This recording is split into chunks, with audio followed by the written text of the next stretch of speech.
আমার রাসূল বলছেন আলহামদুলিল্লাহি তামলাউল মিজান, যারা আলহামদুলিল্লাহর জিকির করে, আলহামদুলিল্লাহ পড়ে, রাসূল বললেন তামলাউল মিজানা, কিয়ামতের দিন মিজানের পাল্লাটা পরিপূর্ণ করে দেবেন। হালকা হয়ে গেলে আল্লাহ সওয়াব দিয়ে পরিপূর্ণতা দান করে নাজাতের ব্যবস্থা করবেন। জোরে বলেন না সুবহানাল্লাহ। তাহলে ওই সময় আলহামদুলিল্লাহর জিকির করলে তবে বাঁচার রাস্তা। আমার মা এসে আমার বাঁচাতে পারবে না, আমার পরিবার এসে বাঁচাতে পারবে না, আমার ছেলে, আমার মেয়ে, আমার আহাল বর্গ কেউ আমাকে এসে বাঁচাতে পারবে না, আমার আমল আমাকে বাঁচাবে। এই হাদিসের দ্বিতীয় অংশের রাসূল আকরাম সাল্লাল্লাহু আলাইহি সাল্লাম বলেন আলহামদুলিল্লাহি সুবহানাল্লাহি ওয়াল হামদুলিল্লাহি তামলানি আও তামলাউ মা বাইনাস সামাই ওয়াল আরদ। রাসূল বললেন, খুব শব্দগুলি খুবই হালকা, জবানে বলতে ভারী না, কষ্টকর না। রাসূল আকরাম সাল্লাল্লাহু আলাইহি সাল্লাম বলেন, যদি কেউ আলহামদুলিল্লাহর জিকির করে এবং সেই সঙ্গে সুবহানাল্লাহর জিকির করে, সামান্য দুটো শব্দ আলহামদুলিল্লাহ সুবহানাল্লাহ, রাসূল বললেন এই দুটির যদি জিকির করতে পারো, তামলানে, দুটো জিনিসের মাঝখান পরিপূর্ণ হয়ে যায়। কি হয়ে যায়? কোন সে দুটো জিনিস? আও তামলাউমা বাইনাস সামাই ওয়াল আরদ, আসমান আর জমিনের যে ফাঁকা জায়গা, সব ফাঁকা জায়গাগুলি রাসূল বললেন আলহামদুলিল্লাহ এবং সুবহানাল্লাহ পড়ার বরকতে এই ফাঁকা জায়গা আল্লাহ সওয়াব দ্বারা পরিপূর্ণ করবেন। জোরে বলেন সুবহানাল্লাহ। তাহলে আমি আপনি কবরে সওয়াব নিয়ে যেতে চাই না গোনা নিয়ে যেতে চাই? সওয়াব নিয়ে যেতে চাই। আমলের যে কি অবস্থা, নামাজের যে কি অবস্থা, ও তো আল্লাহ ছাড়া আর আমি ছাড়া কেউ জানে না। বলে আমার মতো সৎ আর কেউ নেই, আমি সৎ না অসৎ আমি জানি আর আমার আল্লাহ জানে। এই স্টেজে বসার যোগ্যতা আমার নাই, আমার ভিতরের খবর আপনি জানলে এখানে বসতে দিতেন না। আপনার খবর আমি জানলে আমার কাছে আপনি সম্মানের পাত্র হতে পারতেন না। আমার খবর আপনি জানেন না, আপনার খবর আমি জানি না, মায়ের খবর বেটা জানে না, বেটার খবর মা জানে না, কেউ কারো খবর না জানলেও আল্লাহ জানে না, জানে না? জি, গোনার ঊর্ধ্বে কেউ নাই, পাপের ঊর্ধ্বে কেউ নাই। পদস্খলন আমাদেরও ঘটেছে, নবীদেরও ঘটেছে, সাহাবীদেরও ঘটেছে। আল্লাহ পদস্খলন ঘটিয়ে শিক্ষা দেয় যে ভুলের ঊর্ধ্বে কেউ না। তবে নবীগণদের যে ছোটখাটো ভুল, তাদের ভুলকে ভুল বলাও পাপ, কারণ তাদের যে পদস্খলন আল্লাহ ঘটিয়েছিলেন, আল্লাহ আবার ক্ষমা দিয়ে মাফ করে তাদেরকে চির মাসুম বানিয়েছেন। জোরে বলেন সুবহান। এজন্য পৃথিবীর কোন নবীদের পাপ নাই। সুবহানাল্লাহ পড়েন। যেটুকু আল্লাহ ঘটিয়েছিলেন শিক্ষা দেওয়ার লেগে, সেইটুকু আল্লাহ আবার মাফ করে দিয়েছেন। যে রাসূল, আপনিও মানুষ, আপনার উম্মত মানুষ, ভুল হতে পারে, কিন্তু আমি আল্লাহ তওবার সব দরজাগুলো উন্মুক্ত করে রেখেছি।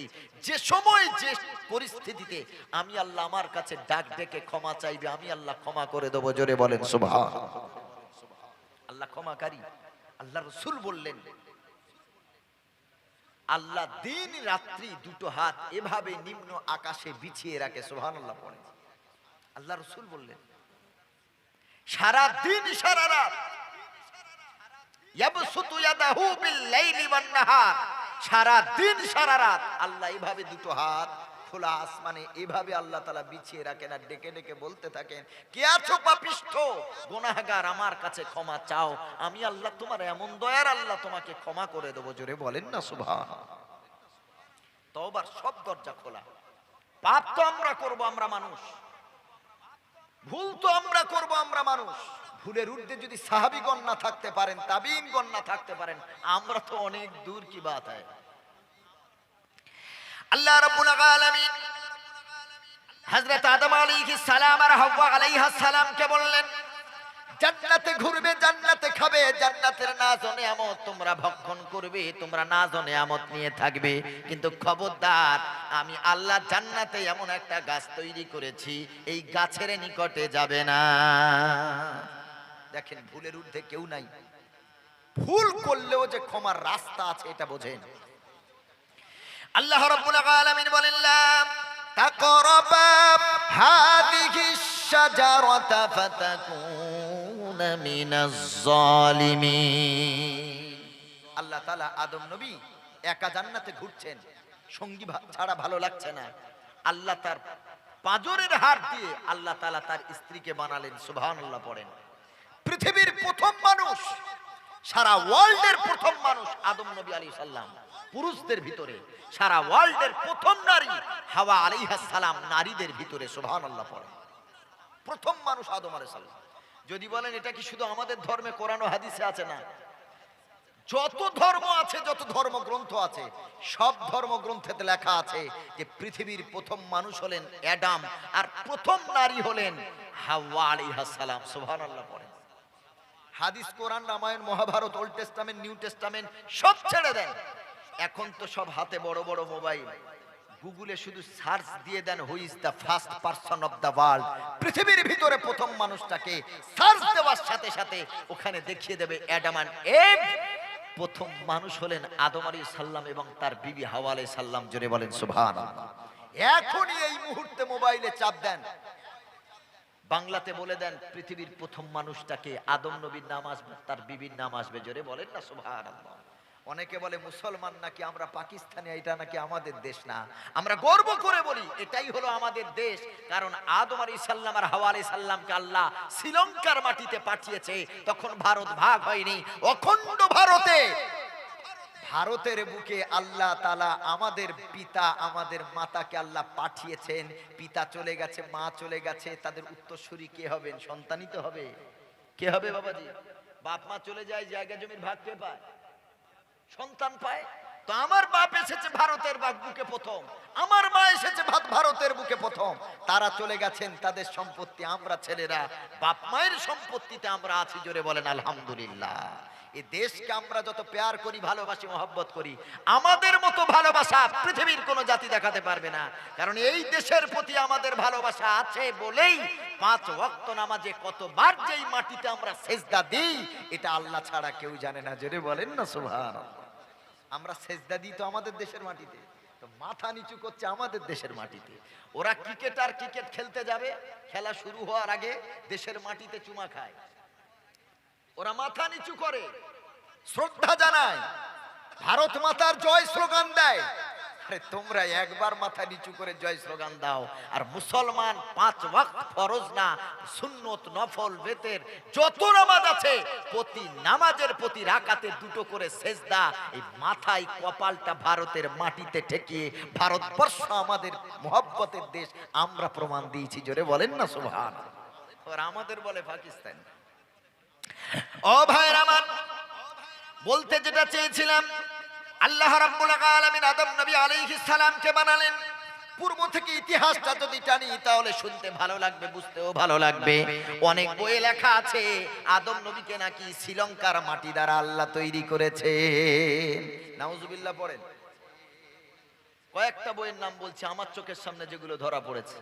একটা হলো মরণের আগে ও পরে, নাম্বার 2 7 দোজক 8 বেহেশত, নাম্বার 3 মুসাম্মাত আমেনা বেগমের লেখা ওয়াজে নিসওয়ান ও মহিলাদের ওয়াজ 4 খণ্ডে। এই 3টে বইয়ে পেয়েছি লেখা আছে আদম নবীকে নাকি শ্রীলঙ্কার মাটি দ্বারা তৈরি করা হয়েছে। নাউজুবিল্লাহ পড়ে। মিথ্যা কথা, ভ্রান্ত কথা এটা। আপনাদের তো রত্নের এলাকায় আপনারা আছেন, মুফতি সাহেব হুজুর তার সন্তানও পাশে বসে আছেন, আলহামদুলিল্লাহ। জিজ্ঞেস করবেন কথা ঠিক না ভুল, আমি তার মুফতি সাহেব না। অনেক বইয়ে দেখবেন আপনারাই হয়তো পড়েছেন, লেখা আছে আল্লাহ রাব্বুল আলামিন আদম নবী আলাইহিস সালামকে যখন তৈরি করবেন, আল্লাহ ইসরাফিল আলাইহিস সালামকে ডাকলেন, ফেরেশতাকে, ওরে ইসরাফিল যাও যাও যাও মাটি নিয়ে আসো, আমি পৃথিবীর বুকে আদম বানাতে চাই, মনুষ্য জাতি বানাতে চাই, আমি পৃথিবীর বুকে প্রতিনিধি সৃষ্টি করতে চাই, মাটি আনো। হযরত ইসরাফিল আলাইহিস সালাম নাকি মাটি আনতে গেলেন, মাটি কান্না শুরু করলো, ওরে আল্লাহর ফেরেশতা ইসরাফিল আমাকে ছিনিয়ে নিবি না, আমার জীবন হরণ করবি না, আমার কষ্ট হয়, আমাকে মৃত্যু দিবি না, আমাকে ছিনিয়ে নিবি না, আমাকে ছেড়ে দি। মাটির কান্না দেখে, আর্তনাদ দেখে ইসরাফিল আলাইহিস সালাম নাকি দুঃখ ব্যথিত হলেন। মাটি না নিয়ে আল্লাহর দরবারে গিয়ে নাকি বললেন, আল্লাহ আমার পক্ষে সম্ভব না, মাটির কান্না দেখে আমি ইসরাফিল কেঁদে ফেলেছি। আল্লাহ যখন দেখলেন ইসরাফিল আলাইহিস সালাম অপারগ, এরপরে আল্লাহ মিকাইল আলাইহিস সালামকে ডাকলেন। মিকাইল তুমি কি পারবে? বললেন আল্লাহ কি করতে হবে? মাটি নিয়ে আসবে রে মিকাইল, আদম নবীকে বানাবো। মিকাইল আলাইহিস সালাম ওইভাবে মাটি আনতে গেলেন। মাটির কান্না দেখে তিনিও ফিরে এলেন আল্লাহর দরবারে। বলেন আল্লাহ, মাটি যেভাবে আর্তনাদ করে কান্না করেছে, আমি মিকাইল আমার পক্ষে সম্ভব না। দয়াদ্র হৃদয়ের মানুষ আমি, দয়াদ্র হৃদয়ের ফেরেশতা আমি, আমার পক্ষে সম্ভব না। এরপরে ডেকে বলল, এরপর আল্লাহ তাআলা ডেকে বললেন, ইসরাফিল আলাইহিস সালাম গেলেন, মিকাইল আলাইহিস সালাম গেলেন, হলো না। এরপর আল্লাহ তাআলা জিবরিল আমিন আলাইহিস সালামকে ডাকলেন, আই জিবরিল এসো, তুমি মাটি নিয়ে এসো, তোমার হাতের মাটি দ্বারা আদমকে বানাবো। হযরত জিবরিল আলাইহিস সালাম একই পরিস্থিতিতে পড়ে, সিচুয়েশনে পড়ে কান্না দেখে তিনিও ফিরে এলেন, দয়ার ফেরেশতা। এরপর আল্লাহ আজরাইল সাল্লামকে ডাকলেন, আজরাইল তুমি আসো, এই দায়িত্ব তোমার ঘাড়ে আমি অর্পণ করলাম, তুমি পারবে আমার বিশ্বাস। তুমি মাটি নিয়ে আসবে, তোমার মাটি দ্বারা আমি আদমকে বানাবো। খুব মনোযোগ দিয়ে শোনেন। আজরাইল সাল্লাম গেলেন মাটি আনতে, মাটি ওইভাবে কান্না করছে। মাটি বলছে আমাকে ছিনিয়ে নেবেন না আজরাইল, আমার জীবন হরণ করবেন না, আমি মারা যাব আজরাইল। আজরাইল সাল্লাম নাকি হাউমাউ, আজরাইল সাল্লাম নাকি বলেছিলেন, এ মাটি, তোর কান্নার চেয়ে আল্লাহর হুকুম আমার কাছে প্রাধান্য বেশি, কারণ আল্লাহ আমারে পাঠিয়েছে তোকে নেবার জন্য। তোকে যে আল্লাহ বানিয়েছেন সেই আল্লাহর হুকুম আমি তামিল করব, সেই আল্লাহর হুকুম আমি মানবো। কোনো কথা শোনা যাবে না, তোর কান্না শোনা যাবে না। তিনি নাকি মাটি এভাবে ছিনিয়ে নিয়ে আল্লাহর দরবারে এসে হাজির হলেন। আল্লাহ তার এই বীরত্ব দেখে, আল্লাহ তার এই সাহসিকতা দেখে আল্লাহ বলেন, আজরাইল, আমি পৃথিবীর বুকে মনুষ্য জাতি বানাবো, তাদের জীবন কবজ করার দায়িত্ব তোমার ঘাড়ে দিলাম। কারণ জীবন কবজ করার সময় মানুষের কষ্ট দেখে অন্য ফেরেশতার যদি দায়িত্ব দিই তারা হয়তো পারবে না, কিন্তু তোমার যে সাহসিকতা দেখলাম, আমি তোমাকে মানুষের জীবন কবজ করার দায়িত্ব দিলাম। আজ থেকে পৃথিবীর মনুষ্য জাতির জীবন কবজ করবে তুমি। আল্লাহ নাকি আজরাইল সাল্লামের মাটি আনা দেখে খুশি হয়ে গেলেন। আল্লাহর কসম, এটা মিথ্যা কথা। বহু বইয়ে এই লেখাগুলো আছে, আমার সামনে তো 3টে ধরা পড়েছে, আরো যে কত বইয়ে আছে আল্লাহ ছাড়া কেউ জানে না।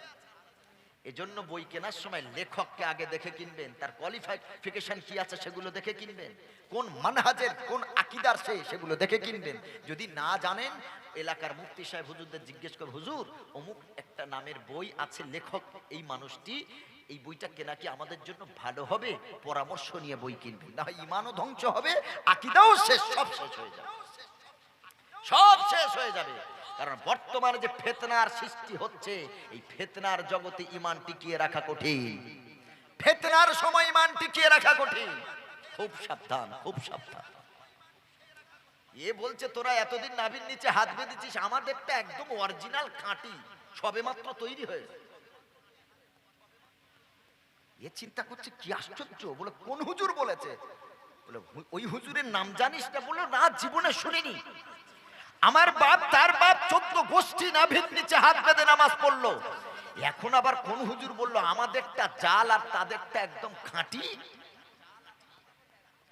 বলে সেই হুজুরের নাম হলো হাফেজ মাওলানা মুফতি কারি হাজি, পৃথিবীর সবথেকে বড় স্কলার। নাম কি? বললো মুফতি মোবাইল সাহেব। নামটা কি বললাম বাবাজি? মুফতি মোবাইল সাহেব। এই যে সামনে, ওর কোনো হুজুর নাই, ওস্তাদ নাই, ওর মুরব্বি নাই, সিনিয়র কেউ নাই, ওর সিনিয়রই একটাই। এখানে যা দেখে ওটাই মানে, আর এলাকায় ফিতনা সৃষ্টি করে। আমি সাধারণ কথা একটা বলে যাই, জেনে রাখেন যুবকেরা, বর্তমানে যুবকরাই তো বেশি ভ্রষ্টতার পথে তারা হাঁটছে। মোবাইলে আপনি সার্চ দিলেন, মোবাইলে আপনি সার্চ দিলেন 3 তালাক, একবারে দিলে কয় তালাক হয়? এখন মোবাইলে তো শুধু হানাফি মাযহাবের আলেমরা নেই, ওখানে ফতোয়া আছে হানাফি মাযহাবের আলেমদের, মালিকি মাযহাবের আলেমদের, শাফি মাযহাবের আলেমদের, হাম্বলি মাযহাবের আলেমদের, আহলে কোরআন যারা কোনো হাদিস মানে না তাদের আলেমদের ফতোয়া আছে। লা মাযহাবি যারা কোনো মাযহাব মানে না তাদের আলেমদের ফতোয়া আছে। শিয়াদের ফতোয়া আছে, সুন্নিদের ফতোয়া আছে, আজানগাছির ফতোয়া আছে, কাদরিয়ার ফতোয়া আছে, চিশতিয়ার ফতোয়া আছে, সব আলেমদের ফতোয়া আছে। আপনি একটা সার্চ দিলেন কোন আলেমের ফতোয়া এলো, আপনি আলেম সম্বন্ধে বোঝেন না, মানহাজ সম্বন্ধে বোঝেন না, আকীদা সম্বন্ধে বোঝেন না, তার কথা ভালো লাগলো আমল করতে শুরু করলেন, তার মানে ওইটা আপনার শিক্ষার মেন জায়গা, মেন উৎস ওটাই। আপনি তো বিভ্রান্তের পথে ছুটছেন। এই জন্য তো ওস্তাদের প্রয়োজন, এই জন্য তো মুরব্বীদের প্রয়োজন। যারা বর্তমানে বলে আমরা নাকি বাপদাদার আমল করি, খোদার কসম করে বলছি আমাদের আমল বাপদাদার না, আমাদের আমল হলো নবীর আমল। জোরে বলেন সুবহানাল্লাহ। যদি বলে বাপকে দেখেছো, হ্যাঁ সত্য কথা, আমার বাপ দেখেছে দাদুকে, আমার দাদু দেখেছে কোন ওস্তাদের কাছ থেকে শিখেছেন, ওই ওস্তাদ তার ওস্তাদের কাছ থেকে শিখেছেন, ওই ওস্তাদ তার ওস্তাদের কাছ থেকে শিখেছেন, এইভাবে সিরিয়াল ওয়াইজ, চেন ওয়াইজ যেতে যেতে ইমাম পর্যন্ত পৌঁছালো। ইমাম শুনেছেন কোন সাহাবীদের কাছ থেকে, সাহাবী শুনেছেন সরাসরি নবীর কাছ থেকে। সুতরাং বোঝা গেল আমাদের আমল বাপ দাদার আমল না, আমাদের আমলের আসল জড় খুঁটি হলো, গোড়া হলো নবী করিম সাল্লাল্লাহু আলাইহি ওয়াসাল্লাম।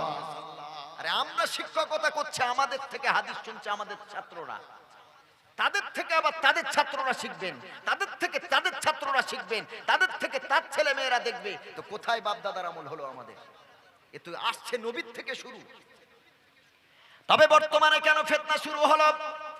নবী মুহাম্মদুর রাসূলুল্লাহ সাল্লাল্লাহু আলাইহি সাল্লাম বলেছেন, ইন্না বাইনা ইয়াদাইস সাআতি ফিতানান কান্নাহা কিতাউল লাইলিল মুসলিম ইসবিহুর রাজুলু ফিহা মুমিনান ওয়া ইউমসি কাফিরান ওয়া ইয়াবিগু ফিহা আকওয়ামুন দীনাহুম বিআরাদিন মিনাদ দুনিয়া আও কামা ক্বালা আলাইহিস সালাতু ওয়াস সালাম।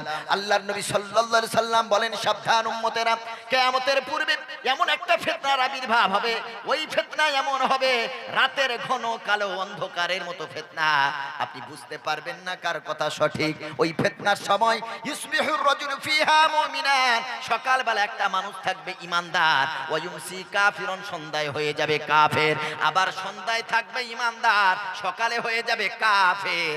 সকালে দেখেছে মোবাইলে আমাদের নবীর হাদিসটা নাকি জাল হাদিস, একটা হাদিসের বিরুদ্ধে মন্তব্য করলো, কুমন্তব্য করলো। হাদিসটা তুমি আমল করো না আলাদা কথা, কিন্তু হাদিসের ব্যাপারে যদি কুরুচিপূর্ণ মন্তব্য কেউ করে, আল্লাহর কসম সে বেঈমান হয়ে যায়, কাফের হয়ে যায়। দাঁড়িয়ে পেশাব করার হাদিস আছে না? আছে না? নেই না? বলে আছে না? নেই? আরে দাঁড়িয়ে পেশাব রাসূল করেছেন সাল্লাল্লাহু আলাইহি সাল্লাম, তার মানে কি ওই হাদিসটা আমরা অস্বীকার করি? নাউজুবিল্লাহ। ওই হাদিসটাকে আমরা অস্বীকার করি? জোরে বলেন। ওটা যে নবীর হাদিস, এইটা আমরা মানি না? মানি না। হ্যাঁ, আমলটা আমরা করি না, কারণ সব হাদিস আমলযোগ্য না। যদি তাই হতো তো রাসূল 9টা বিয়ে করলেন, তুমি যদি হাদিসেই সব আমল করবে তো তোমারও 9টা করতে হবে। সব হাদিস আমলযোগ্য না। স্বীকার করি যে ওটা নবীর হাদিস, সত্য বলে মানি, তবে হাদিসটা আমরা আমলে আনি না, অবিশ্বাস করি না। এখন যেই ছেলেটা মোবাইলে দেখলো সকালবেলা, এখন ওদের তো কথা, আমি নাম ধরে বলছি না, ওদের তো কথা এটাই, সহি মানবো, সহি মানবো।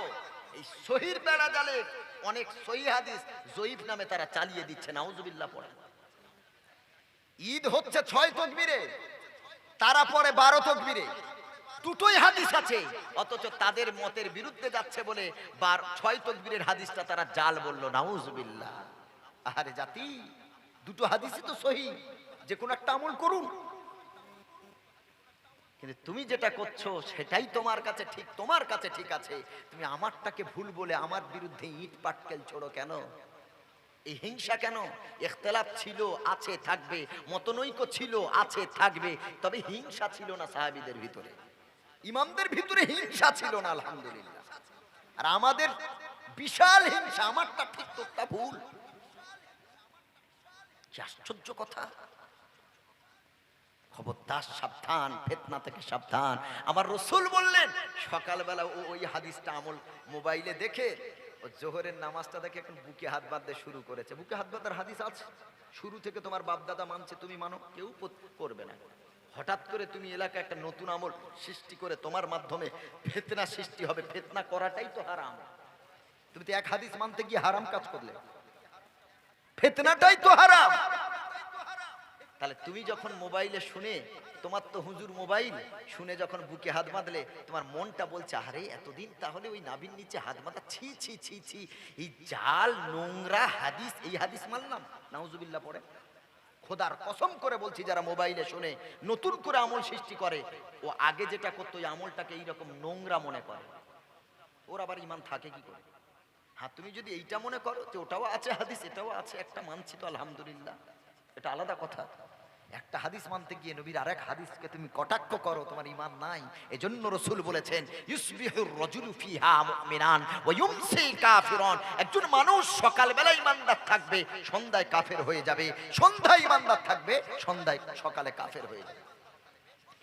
ওয়া ইয়াবিউ ফিহা আকওয়ামুন দীনাহুম বিআরাদিন মিনাদ দুনিয়া। নবীজি বলেন কিয়ামতের পূর্বে কিছু মানুষ তাদের ধর্মকে বেচে ফেলবে, কিছু জাতি তাদের ধর্মকে দুনিয়ার স্বার্থের লোভে, অর্থের লোভে নিজের ধর্মকে বেচে ফেলে দেবে। অন্য হাদিসে আছে ওয়াবিউ ফিহা আকওয়ামুন খলাকাহুম বিআরাদিন মিনাদ দুনিয়া। নবীজি বলেন কিয়ামতের পূর্বে এক শ্রেণীর মানুষ থাকবে, তাদের চরিত্রকে তারা পয়সার লোভে, পৃথিবীর স্বার্থের লোভে তারা বিক্রি করে দেবে। ও মুসলমান বাবাজি, আল্লাহর নবী সাল্লাল্লাহু আলাইহি সাল্লাম শুধু এই হাদিস বলে আমাদেরকে সচেতন করেন নাই, সাবধান করেন নাই। নবীজির আরেকটা হাদিস একটু শুনে নেন। বর্তমানে এমন বড় বড় সাইকেল হাদিস হয়েছে, জীবনে আল্লাহর কসম মাদ্রাসায় কোনো হুজুরের কাছে তারবিয়াত শেখে নাই। কেউ রাগ করছেন বাবাজি? বর্তমানে এমন সাইকেল হাদিস হয়েছে, সাইকেল হাদিস না, সাইকেল হাদিস, কোনদিন মাদ্রাসায় পড়েনি, এক লাইন আরবিও পড়তে পারে না। জাবাজ্জের পেশ দেওয়া, হারাকাত দেওয়া, আরবি ওটা তো দূরের কথা, ওটা তো মানে জাবারজের পেশ ছাড়া পড়বে ওটা তো দূরের কথা, সবকিছু দেওয়া থাকলেও পড়তে পারবে না শুদ্ধভাবে। এরা আবার বিশাল বড় বড় সাইকুল হাদিস, বাংলা বিশাল বিশাল বই পড়ে বলে আমরা মুক্তি হয়ে গেছি, সাইকুল হাদিস ফতোয়া দিচ্ছে ঢালাও ভাবে।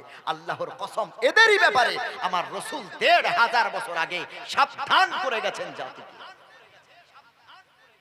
সাবধান করে গেছেন। আরে ফতোয়া দেবে তো মুফতি সাহেবগণ, ফতোয়া বোর্ড আছে, বিভাগ আছে, সেখানে গিয়ে টাকা দিয়ে ফতোয়া নাও, উকিল ধরছো টাকা দিয়ে, শিক্ষক রাখছো টাকা দিয়ে, আর ফতোয়া নেবে ফিরি। আবার ফিরি ফতোয়া নিয়েও বলে এরা আলেমরা ধর্ম ব্যবসায়ী। নাউজুবিল্লাহ। আপনার একটা ক্রিটিক্যাল জটিল সমস্যার সমাধান দিচ্ছে একজন মুফতি সাহেব, আর আপনি তাকে বলছেন ধর্ম ব্যবসায়ী। ফতোয়া দেওয়ার পর যদি আপনার কাছে 200, 400, 500 টাকা চায়, আপনার যে সমস্যার সমাধানটা দিলেন, আপনি কি বিনিময় দিলেন তাকে? আল্লাহ জাতিকে বোঝার তৌফিক দান করুক, সকলে বলেন আমিন। আল্লাহর নবী সাল্লাল্লাহু আলাইহি ওয়াসাল্লাম ১৫০০ বছর আগের কথা শোনাই। নবীজি বলেন ইত্তাখাযান নাসু রুসান জুকালান। আল্লাহর নবী বলেন কিয়ামতের পূর্বে মানুষ মূর্খকে নেতা বলে মানবে, মূর্খকে আলেম বলে মনে করবে। মসজিদের ইমাম হবে, মাওলানা হবে না, মসজিদের ইমাম হবে, দ্বীনের জ্ঞান রাখবে না, কিভাবে আপনার কিনা দাফন কাফন করতে হয় জানবে না, পাক না পাকের জ্ঞান থাকবে না। আমি বহু মসজিদ দেখেছি, এমন আপনার কিনা ইমাম আছে, তারা শুধু হাফেজ, মাওলানা নয়।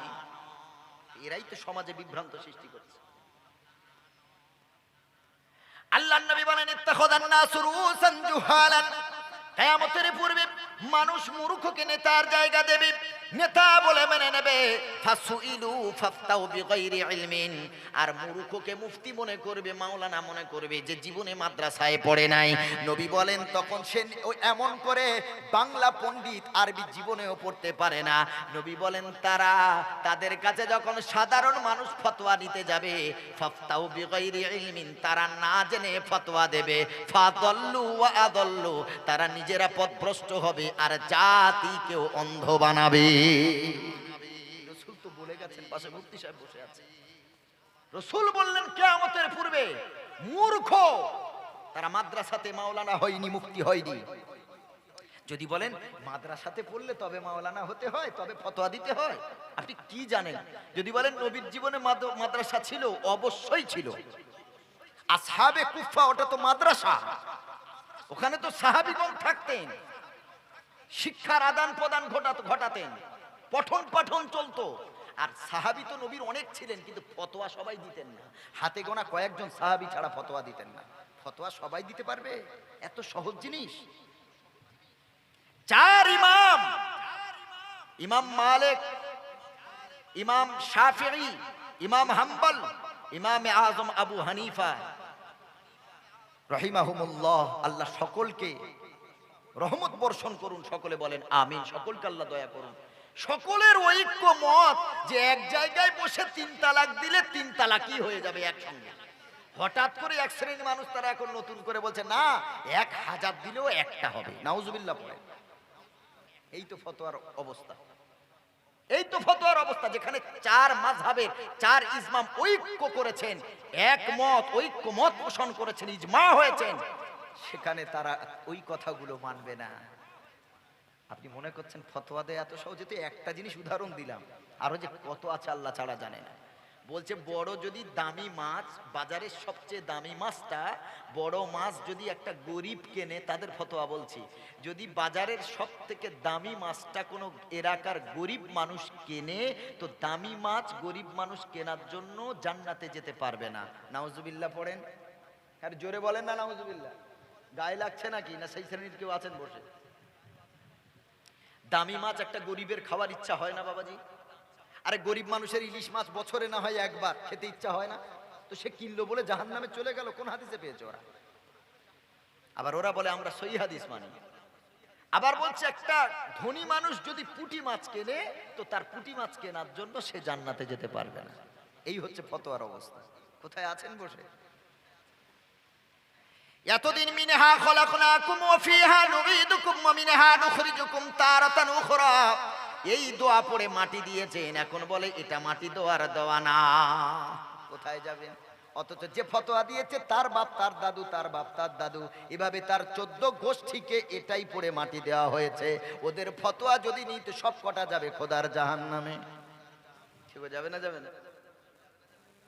অথচ নবী করিম সাল্লাল্লাহু আলাইহি সাল্লাম ইবনে খুজাইমার হাদিসটা ওরা দুর্বল বলে মানেনি, জয়ীফ বলে মানেনি, জাল হাদিস না, ওটা অস্বীকার করেছে। নবীজির একজন কন্যা ছিলেন, 4 কন্যার এক কন্যা উম্মে কুলসুম রাদিয়াল্লাহু তাআলা আনহা। ইনি ইন্তেকাল করার পরে নবীজি এই মেয়েটাকে মাটি দিলেন 3 আছলা, মিনহা খলাকনাকুম বলে এক, ওয়া ফিহা নুঈদুকুম বলে আরেক, আর ওয়া মিনহা নুখরিজুকুম তারাতান উখরা বলে আরেক আছলা মাটি দিলেন। এই হাদিস তারা অস্বীকার করেছে, বলছি এটা জাল হাদিস। নাউজুবিল্লাহ। আরে ওরা বলেছে বিসমিল্লাহ বলে মাটি দিতে হবে। বিসমিল্লাহ নাকি মাটি দেওয়ার দোয়া? ছি ছি ছি, বিসমিল্লাহ নাকি মাটি দেওয়ার দোয়া? অথচ বিসমিল্লাহর ব্যাপারে বলা আছে কুল্লু আমরিন ফি বালিন লাম ইউবদা বিসমিল্লাহি ফাহুয়া আখতা। নবী করিম সাল্লাল্লাহু আলাইহি সাল্লাম বলেন हर वो अजीम शान काम जिससे पहले बिस्मिल्लाह ना पढ़ा जाए वो अधूरा रह जाता है। প্রত্যেকটা বরকতপূর্ণ কাজ, ভালো কাজের পূর্বে যদি বিসমিল্লাহ না পড়া হয়, আমার নবী বলেন ওটা পরিপূর্ণতা লাভ করে না, ওটা অর্ধ সম্পন্ন থাকে। এটা হলো বিসমিল্লাহর ব্যাপারে কথা। ওরা ওটাকে নিয়ে বলেছে মাটি দেওয়ার দোয়া। খোদার কসম, বিসমিল্লাহ মাটি দেওয়ার দোয়া শুধুমাত্র না। ডান পায়ে জুতো পরবেন বিসমিল্লাহ পড়ে পড়েন, মসজিদে উঠবেন বিসমিল্লাহ পড়ে, তারপরে যে দোয়া আছে ও ওঠেন। বিসমিল্লাহ সব ভালো জায়গায় লাগাবেন। ওরে মুসলমান, আমি তাদের কাছে জানতে চাই, বিসমিল্লাহ যে শুধুমাত্র মাটি দেওয়ার দেওয়া, তোমার বুকে যদি ক্ষমতা থাকে একটা হাদিস দেখাও। অথচ আলহামদুলিল্লাহ আমরা যে মিনহা খলাকনাকুম পড়ি, এটা পড়ার আগে বিসমিল্লাহ পড়ি না? পড়ি না? সবাই জোরে বলেন, দাদু ভাই ঘুমাবেন না। আমরা বিসমিল্লাহ পড়ি না? পড়ি না? আগে পড়ি বিসমিল্লাহ, তারপরে মিনহা খলাকনাকুম শেষ পর্যন্ত পড়ে মাটি দিই আলহামদুলিল্লাহ পড়ে। বিসমিল্লাহর আমলও করলাম। আর জয়ীফ হাদিস কেন আমরা মানলাম? মাটি দিতে হবে কোন দোয়া পড়ে, এই হাদিসের বিপরীতে কোনো সহি হাদিস না থাকার কারণে আমরা যেটা পেয়েছি ওটাই আমল করেছি আলহামদুলিল্লাহ পড়ে। যদি সহিটা থাকতো আমরা সেটাই মানতাম। কি আশ্চর্য কথা, কিভাবে আমাদের মানে বিভ্রান্ত করছে বুঝতে পারবেন না। কয়েকটা তারা টিপস জেনে রেখেছে, জানেন? টিপস গুলো একটু শুনিয়ে রাখি, যুবকদের লাভ হবে। তারা বলেন কোরআন ও হাদিস থাকতে, কোরআন ও হাদিস থাকতে ইমাম মানবো কেন? নবীর যুগে কি ইমাম ছিল? কি মিষ্টি মিষ্টি কথা, আপনার এক কথায় ব্রেন ওয়াশ হয়ে যাবে। আপনি বুঝবেন তাই তো, ঠিক তো কথা। কোরআন হাদিস থাকতে পারে ইমাম মানবো কেন? কিয়াস মানবো কেন? ইজমা কেন মানতে যাব? এত সোজা। এসব ব্যাখ্যা মুফতি সাহেবদের কাছে নেবেন। কেন ইমাম রাহি সুর গান করে তোলে মোহময় আজাজিলে সে গোমরাহি সুর গান করে তোলে মোহময় ইমানের পথে অবিচল থেকে আমার মরণ যেন হয় ইমানের পথে অবিচল থেকে আমার মরণ যেন হয় আধারের দুর্গম আঁকা বাঁকা পথ ভ্রান্তিতে পূর্ণ যত মতামত আধারের দুর্গম আঁকা বাঁকা পথ ভ্রান্তিতে পূর্ণ যত মতামত কখনো হঠাৎ নফসের তাড়নায় লাগে সুন্দর মনোময় কখনো হঠাৎ নফসের তাড়নায় লাগে সুন্দর মনোময় ইমানের পথে অবিচল থেকে আমার মরণ যেন হয় ইমানের পথে অবিচল থেকে আমার মরণ যেন হয় তোমারই কাছে মিনতি আমার তোমারই কাছে মিনতি আমার মহা মহিম দয়াময় ইমানের পথে অবিচল থেকে আমার মরণ যেন হয় ইমানের পথে অবিচল থেকে আমার মরণ যেন হয় সকলে বলেন আল্লাহুম্মা আমিন যে কথা বলছিলাম শুরুতে বলতে বলতে আমি অন্যদিকে টপিক হারিয়ে ফেলে অন্য একটা দামি জিনিস যদিও হয়েছে বর্তমানে এগুলো দরকার জানা আমি সেই দিকে চলে এসেছি আমি শুরু করেছিলাম যে তওবার দরজা আল্লাহ খোলা রেখেছেন আল্লাহ তাআলা আদম নবীকে আর হাওয়া আলাইহিস সালামকে বললেন যাও জান্নাতে থাকবে খাবে অসুবিধা নাই এই গাছের কাছে যাবে না কিন্তু কোন ক্রমে শয়তান ইবলিস নবীর কাছে গেল না কারণ সবার কাছে ইবলিস যেতে পারবে কোন নবীদের কাছে প্রতারণা করতে পারবে না জোরে বলেন সুবহানাল্লাহ নবীদেরকে প্রতারিত করতে পারবে না এটা আল্লাহ সেই ক্ষমতা দেয়নি এজন্য নবীর কাছে যেতে পারলো না কিন্তু তার বিবির কাছে গেল হাওয়া এই জান্নাতের এই ফলটা কেন আল্লাহ খেতে নিষেধ করেছে জানো বলে কেন বলে যদি খাও তাহলে এই জান্নাতে সারা জীবন থাকবে আর তোমাদের এখান থেকে আল্লাহ বার করে দেবে না নারীদের মন তো খুব কোমল হয় একটু ভালোবেসে কিছু বলবেন বুঝে ফেলবে রাগ করে বলবেন আপনি বোঝাতে পারবেন না নারীদের মনটা হলো কোমল প্রিয় সুবহানাল্লাহ পড়েন কোমল যদি না হতো নরম যদি না হতো কোন নারীর পক্ষে সংসার টিকতো না সংসারে থাকতেই পারতো না একটা নারী যে কষ্ট সহ্য করে আমরা পুরুষরা সেই কষ্ট সহ্য করি না নারীদের মর্যাদা দেবেন এই জন্যই তো আল্লাহ নারীদেরকে বাঁকা হাত দিয়ে তৈরি করেছেন কোন হাত দিয়ে বলেন নারীরা সোজা হাত না বাঁকা হাত সবাই বলেন বাঁকা হাত আর বাঁকা জিনিস সোজা করতে গেলে মেরে সোজা করতে হয় নাকি এমনি ছেড়ে দিলে সোজা হয়ে যায় কথা বলেন বাবাজি আরে বাঁকা বাঁশ বাঁকা লাঠি লোহা যাই বলে বাঁকা জিনিস সোজা করতে গেলে আগুনে পুড়িয়ে মেরে তবে তো সোজা করতে হবে। যদি বলেন হুজুর নারীদের ব্যাপারে এরকম কথা বললেন, বাঁকা হাড়ের তৈরি বলে মেরে সোজা করতে হবে, প্রত্যেকটা স্বামী তার স্ত্রীকে মারবে? জি না হুজুর, এটা বুঝলে হবে না। আল্লাহর রসুল নারীকে মহব্বত করতেন, তিনটে জিনিস রসুল বেশি পছন্দ করতেন। একটা নারী, দ্বিতীয় সুগন্ধ আতর, আর তৃতীয় হলো মেসওয়াক। জোরে বলেন সুবহানাল্লাহ। আল্লাহ নবী নিজেই বললেন লা তাসুব্বুন নিসা, মেয়েদেরকে গালাগালি করো না, ওরা মায়ের জাত, ওদেরকে গালাগালি না। আল্লাহ নবী সাল্লাল্লাহু আলাইহি ওয়াসাল্লাম বললেন ইন্নাল মারাতা খুলিকাত মিন দিলাগিন ফা ইন্না আগাবাদা শাইইন ফি দিলাগি আগালাহু। রাসূল বললেন নারীকে সৃষ্টি করা হয়েছে বাঁকা হাড় দ্বারা, পাঁজরের হাড় দ্বারা। ফা ইন্না আগাবাদা শাইইন ফি দিলাগি আগালাহু। রাসূল বললেন পাঁজরের সবথেকে উপরের হাড়টা হলো সবচেয়ে বাঁকা। সায়েন্স নিয়ে যারা পড়াশোনা করছেন, মেডিকেল যারা স্টুডেন্ট আছেন, ডাক্তার যারা ডাক্তারি করেন, চাই কোয়াক ডাক্তার হন, গ্রামীণ চিকিৎসক হন, চাই এমবিবিএস পাস হন, আপনারা জানেন একটা মানব দেহে কটা হাড় থাকে?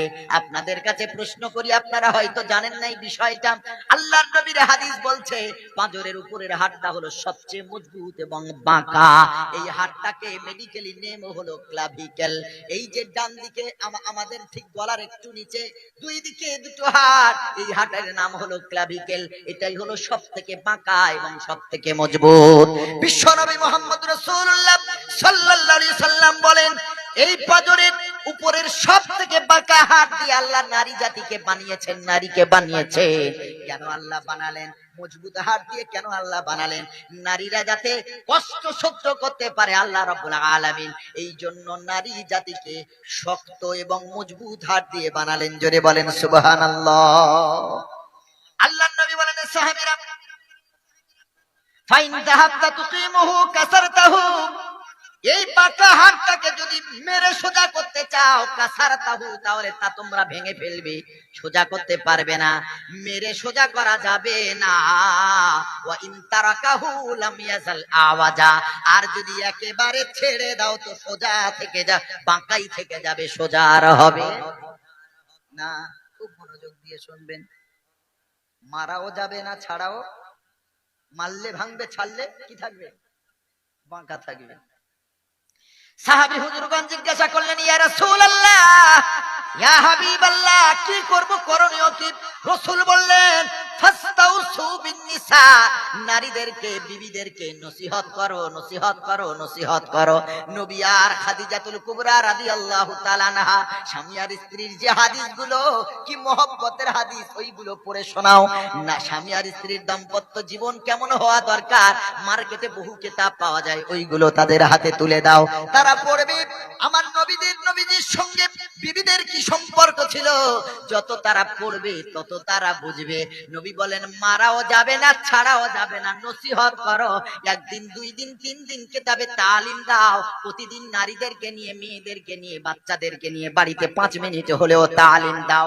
একদিন, দুই দিন শুনতে শুনতে ওর বাঁকা জায়গা আল্লাহ সোজা করে দেবে।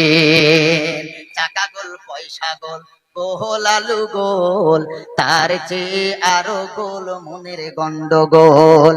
চাকা গোল, পয়সা গোল, গোল আলু গোল, তার চেয়ে আরো গোল মনের গন্ডগোল। কাক কালো, কোকিল কালো, কালো মাথার কেশ, তার চেয়ে আরো কালো মনের হিংসালেশ। নিম তিতা চিরতা তিতা আরো তিতা খর, নিম তিতা চিরতা তিতা আরো তিতা খর, তার চেয়ে আরো তিতা 203 ঘর। নারী জাতি কোমলতি কিবা মন্ত্র জানে রে, নারী জাতি কোমলতি কিবা মন্ত্র জানে রে, প্রেমের রশি গলায় দিয়া আস্তে আস্তে টানে রে। নারায়ে তাকবীর। ও সর্বনাশ, জয় শ্রীরামের ধ্বনি দিয়ে একটুখানি এমন তাকবীর দিলেন যেন আল্লাহ শুধু মনিরুল ইসলামের একার, আপনাদের আর কারণ। মুসলমান বাঘের বাচ্চা, আল্লাহ ছাড়া আর কে আছে? আল্লাহর নাম দেবেন।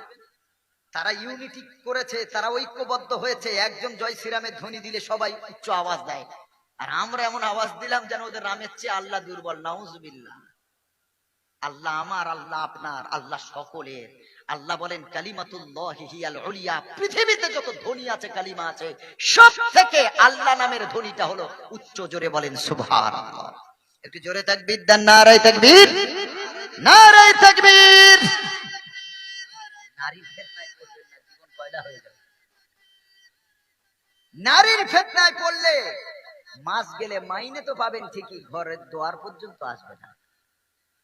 গার্লফ্রেন্ডকে দিতে দিতে শেষ, ওর দাবি দাওয়া মেটাতে মেটাতে শেষ, ঘরে ওর মা বাপ পাবে কি? কথা ঠিক বলছি না ভুল বলেন? নারীর ফিতনা বিশাল বড় ফিতনা। সত্য ভালোবাসা আর পৃথিবীতে আছে কই? যতদিন দিতে পারবে ও নারীটা দেখে, কার দামি দামি কেটিএম বাইক আছে, কার অ্যাভেঞ্জার আছে, কার আপনার বুলেট আছে, কার R15 আছে, যে সব বাইক গুলো 1.5-2 লক্ষ টাকার উপরে দাম। শুধু ওইগুলো দেখবে, কেমন দেখতে কি ওসব দেখার দরকার নেই। বাপের একটা মাত্র ছেলে, দামি দামি বাইক ছাড়া ঘোরে না, এই ছেলেটার না তুললে হয়? শুধু এক ইশারায় দেবে, শেষ, জীবন কয়লা হয়ে যাবে। যেই নারীটা তোমার জীবনে বিয়ের আগে তোমার এত ঝাড়া ঝাড়লো, বিয়ের পরে যে কি করবে আল্লাহ ছাড়া কেউ জানে না। 2-4 মাস মোবাইলে রিচার্জ দেওয়া বন্ধ করে দেন। সবাইকে বলছি না, বেশিরভাগ বলছি, বর্তমান যা অবস্থা দেখছি।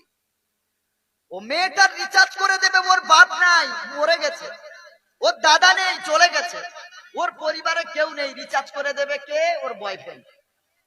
মোবাইলে রিচার্জ শেষ, রিচার্জ করে দেবে। আর ওর বোনের 2 মাস মোবাইলে রিচার্জ নেই, ওর ছোট ভাইয়ের মোবাইলে 2 মাস রিচার্জ নেই, ওর মায়ের মোবাইলে 2 মাস রিচার্জ নেই। আর ওর রিচার্জ যেদিন শেষ হবে রাত 12টায়, তার আগের দিন মেরে দিয়েছে। কথা ঠিক বলছি না ভুল বলে? সমাজের অবস্থা দেখে, সমাজের অবস্থা দেখে। বাড়িতে বিবি রেখে বাইরে কুসম্পর্কে জড়িয়ে পড়ছে, পরকিয়া, আর বিবির অধিকার নষ্ট করছে। এই হলো পুরুষের অবস্থা। আর ওর বিবি যখন আর এক পুরুষের সাথে কথা বলে তখন আর সহ্য হয় না। কিসের দরকার? যেই বিবিটা তোমার জন্য রাস্তার দিকে তাকিয়ে থাকে, আমার স্বামী যতক্ষণ না আসবে মুখে একটা দানা পানি পর্যন্ত কাটে না। ও তো তোমাকে পাওয়ার জন্য নিজের বাপ ছেড়েছে, মা ছেড়েছে, ওর ভাই বোন দাদা নানি গোষ্ঠী পরিবার সব ছেড়েছে, শুধু আমার মুখের দিকে তাকিয়ে। আমি একজন অপরিচিত ছিলাম, আমাকে স্বামী বলে মেনে নিয়েছে। আমার মা তার মা নয়, তারপরে সে মা বলে ডেকেছে। আমার বাপটা তার কোনোদিন বাপ হতে পারে না, তারপরে সে আমি স্বামী বলেই আমার মুখের দিকে তাকিয়ে আমার বাপকে সে বাপ বলে ডেকেছে। আমার বোনটা তার বোন না, তারপরেও বোন বলে ডেকেছে। শুধু আমার দিকে তাকিয়ে সেই স্ত্রীর কতটুকু অধিকার আদায় করলেন? কতটুকু অধিকার আদায় করলেন? জীবনে একটা গোলাপ ফুল কিনে নিজের বিবির হাতে দিয়েছেন? আপনার বিবির কোটি টাকা লাগে না, লক্ষ টাকা লাগে না।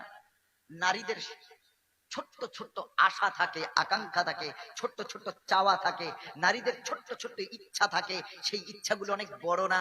কখনো কি একজন কোন স্বামী কাছ থেকে ফেরার সময় 5 টাকার একটা গোলাপ কিনে বিবিকে উপহার দিয়েছেন? অধিকার দেখাচ্ছেন। অথচ ওই রকম কত দামি দামি গোলাপের তোড়া নিয়ে আপনি আপনার মানে প্রিয়তমাকে দিচ্ছেন, আপনার গার্লফ্রেন্ডটাকে দিচ্ছেন, না জায়েজ তাআল্লুক করেছেন, না জায়েজ সম্পর্ক করেছেন, তাকে দিচ্ছেন আপনি। 3 দিন যদি যোগাযোগ না হয়, 3 দিনের মাথায় যদি কোনো বন্ধুর ফোন থেকে ফোন আসে, আর যদি বলে মোবাইলটা পানিতে পড়ে ডুবে শেষ হয়ে গেছে, শোনার সাথে সাথেও বাংলার মোড়ে গিয়ে, যুগদিয়ার মোড়ে গিয়ে মোবাইল, দামি দামি মোবাইল কিনে গিফট করে আসে। কি চিন্তা করছেন? পৃথিবীর ভালোবাসা স্বার্থের ভালোবাসা, স্বার্থের ভালোবাসা। দেওয়া বন্ধ করে দেন, 2-4 মাস 5 মাস 6 মাস কিচ্ছু দেবেন না, রিচার্জ করে দেবেন না, ওর আবদার পূরণ করবেন না, দেখবেন আসল ভালোবাসা কোনটা বুঝতে পারবেন। আপনাকে ছেড়ে আর একজনের হাত ধরে হিজরত করে চলে যাবে। এত সহজ না বাবাজি। কিয়ামতের পূর্বে কি কি ঘটবে শোনেন। আমি খুতবাতে কিয়ামত সম্পর্কে বলেছিলাম, এই টপিক যেহেতু একটু এসেছি আর একটা কথা শুনিয়ে যায়। আল্লাহর নবী করিম সাল্লাল্লাহু আলাইহি সাল্লাম বলেন, আনতাকসুরান নিসা, কিয়ামতের পূর্বে নারীর সংখ্যা বাড়বে, ওয়া ইয়াকিল্লার রিজাল, আর পুরুষের সংখ্যা এমনিতেই কমে যাবে। হাদিস।